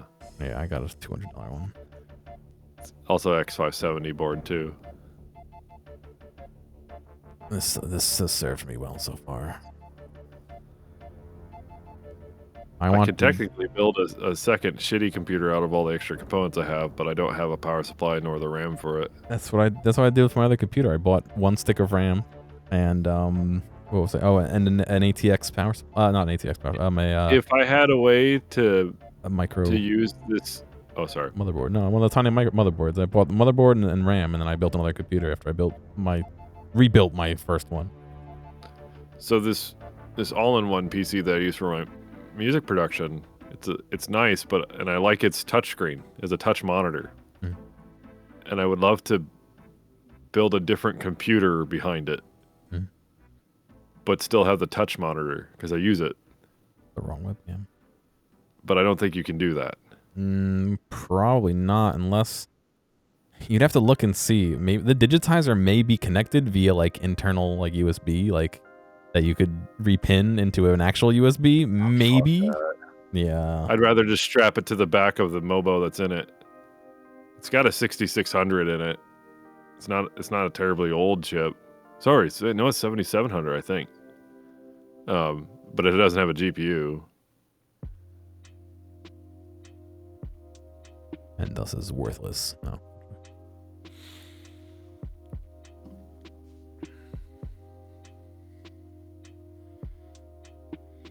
All right, Gear, I gotta go to bed. I have work in the morning. Yeah. Me too. Oh So do shit! I you. realized it was fucking midnight. Oh man. Yeah. I gotta go. Yeah. Well, thank you Yeah. for spending some hours on Valentine's Day with me. Happy Valentine's. Thank you. Thank you. All right, I'm out of here, Gear. You have a good one, Yeah. bud. I'm getting out too. I'll catch you later, man. Bye-bye. See you. All right, guys. Thank you for watching. This is something I've been meaning to do for like literally weeks. I've been sitting on this. I want to go get a print on. Hopefully, I got to see if I can. And once I have it, maybe I'll try and assemble it on stream. I don't know. I really have to clean off my workbench table. It's really messy right now, so I can't even film on it. I disassembled my filming rig when I went on a trip, and I haven't put it back up, and it's just gotten really messy. So I don't know. I don't want to do it offline because it's going to be a lot of work and take some time. But at the same time, I don't want to clean off the table. I'll figure it out. We'll see. But in theory, this should work. I have to see. I got to see if everything lines up correctly. I did do a couple guesses and stuff here and there and all that, and it may require a little percussive maintenance, maybe. Who knows? Or it may require printing again. I did leave some generous tolerances where I could. I figured it would be better to have too wide than too small. You know, generally you want to make sure that you don't go under, but who knows? And we'll see. Tomorrow I may stream early. I'm not sure. Like I said, I am joining a band, so Tuesday nights will be band night from now on. The podcast, resident of Tuesday night, is going to be relegated to Monday night, except for this week, which will be Friday night. So we'll be talking about Super Bowl ads mostly, and Bel Air, the new dramatic redo of the Fresh Prince of Bel Air. But anyway, that's it. I'm getting out of here. You guys have a good night, and we'll follow up with this at some point in the future. See you.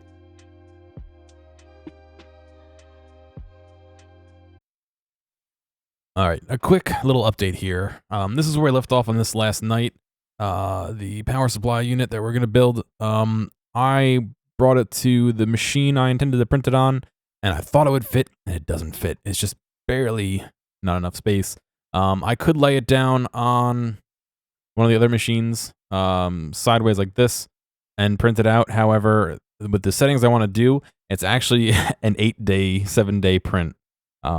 So I'm not going to do it. I'm going to do it on the machine I want to do it on. And so instead of doing this, what I'm going to try and do is this. And so if I take the front off, you can see I modified these legs to be standalone. I have the these little slot tongue and groove, what I don't know what you want to call them, here that fit into there. I have these little knurled brass threaded inserts that I plan to heat up and put in the into these holes here. In these, and then once they slot into the actual case, screw it in, and have a screw head that holds the two of them together. I figure 2 in each leg should hopefully be enough. If I design this correctly, which I'm not sure I did, we'll find out. That means this whole thing should be under tension.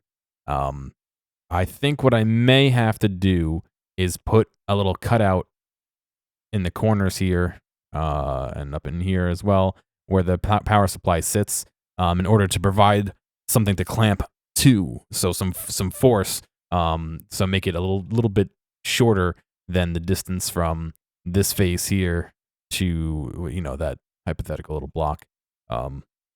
In theory, that'll let me have some clamping force to keep it nice and secure. As I said, I designed this with a little bit of extra tolerance. There's approximately 1 millimeter on every side, so a 2 millimeter total gap on the left side, and you know, or one on each side. In fact, I can do this and put the little power supply back in there. This is my mock-up power supply. You can see, if I do this, you can see there's a gap here and a gap here, and that exists all the way around. So this is not final. It may be final, but it's not final. It depends on how well it fits and how long it takes to print. I could just go in and add it, but with the way I designed this right here, it's actually going to be a very, very, very tight fit, if not in the way. In fact, looking at it now, it might be in the way, so I might scoot this entire bracket that I mounted over, because there's actually, like, there's stuff on here that it mounts to. Like, if I you see, like, this board right here is where this power supply is, so it's definitely not gonna fit. So I got to move that anyway. Easy enough to fix. I can go actually back through this timeline on the bottom here to whatever point I need to, and redo it. So not redo it, but move it. So it's not a big deal. But that is my current plan. My hope is that printing it out this way will allow me to fit it onto the printer I intend to print it on, which, even if it takes a long time, is much more reliable than the printer that it fits on as a solid. And it also has better dissolvable filament, which lets me make those holes and the material dissolve out of it. So I have basically a perfect void afterwards. So that's my, what was going to be a 30-second update, which is now a 5-minute update. So I didn't stream it. I kind of didn't feel like it was necessary, considering how much it was going to be, and then it took me 2 hours to do, so fancy that. But yeah, so that's kind of it. That's all I got. If I move, well, let me select I need to select the whole body, don't I? Where am I? Body. Oop, there we go. And now I can move it, and now you can see how it fits in just perfectly. Look at this. Whoop. Oh, right there. Perfect. Now I could break it. But cool. Thank you for watching, and hopefully this is printed up someday soon so that I can build it.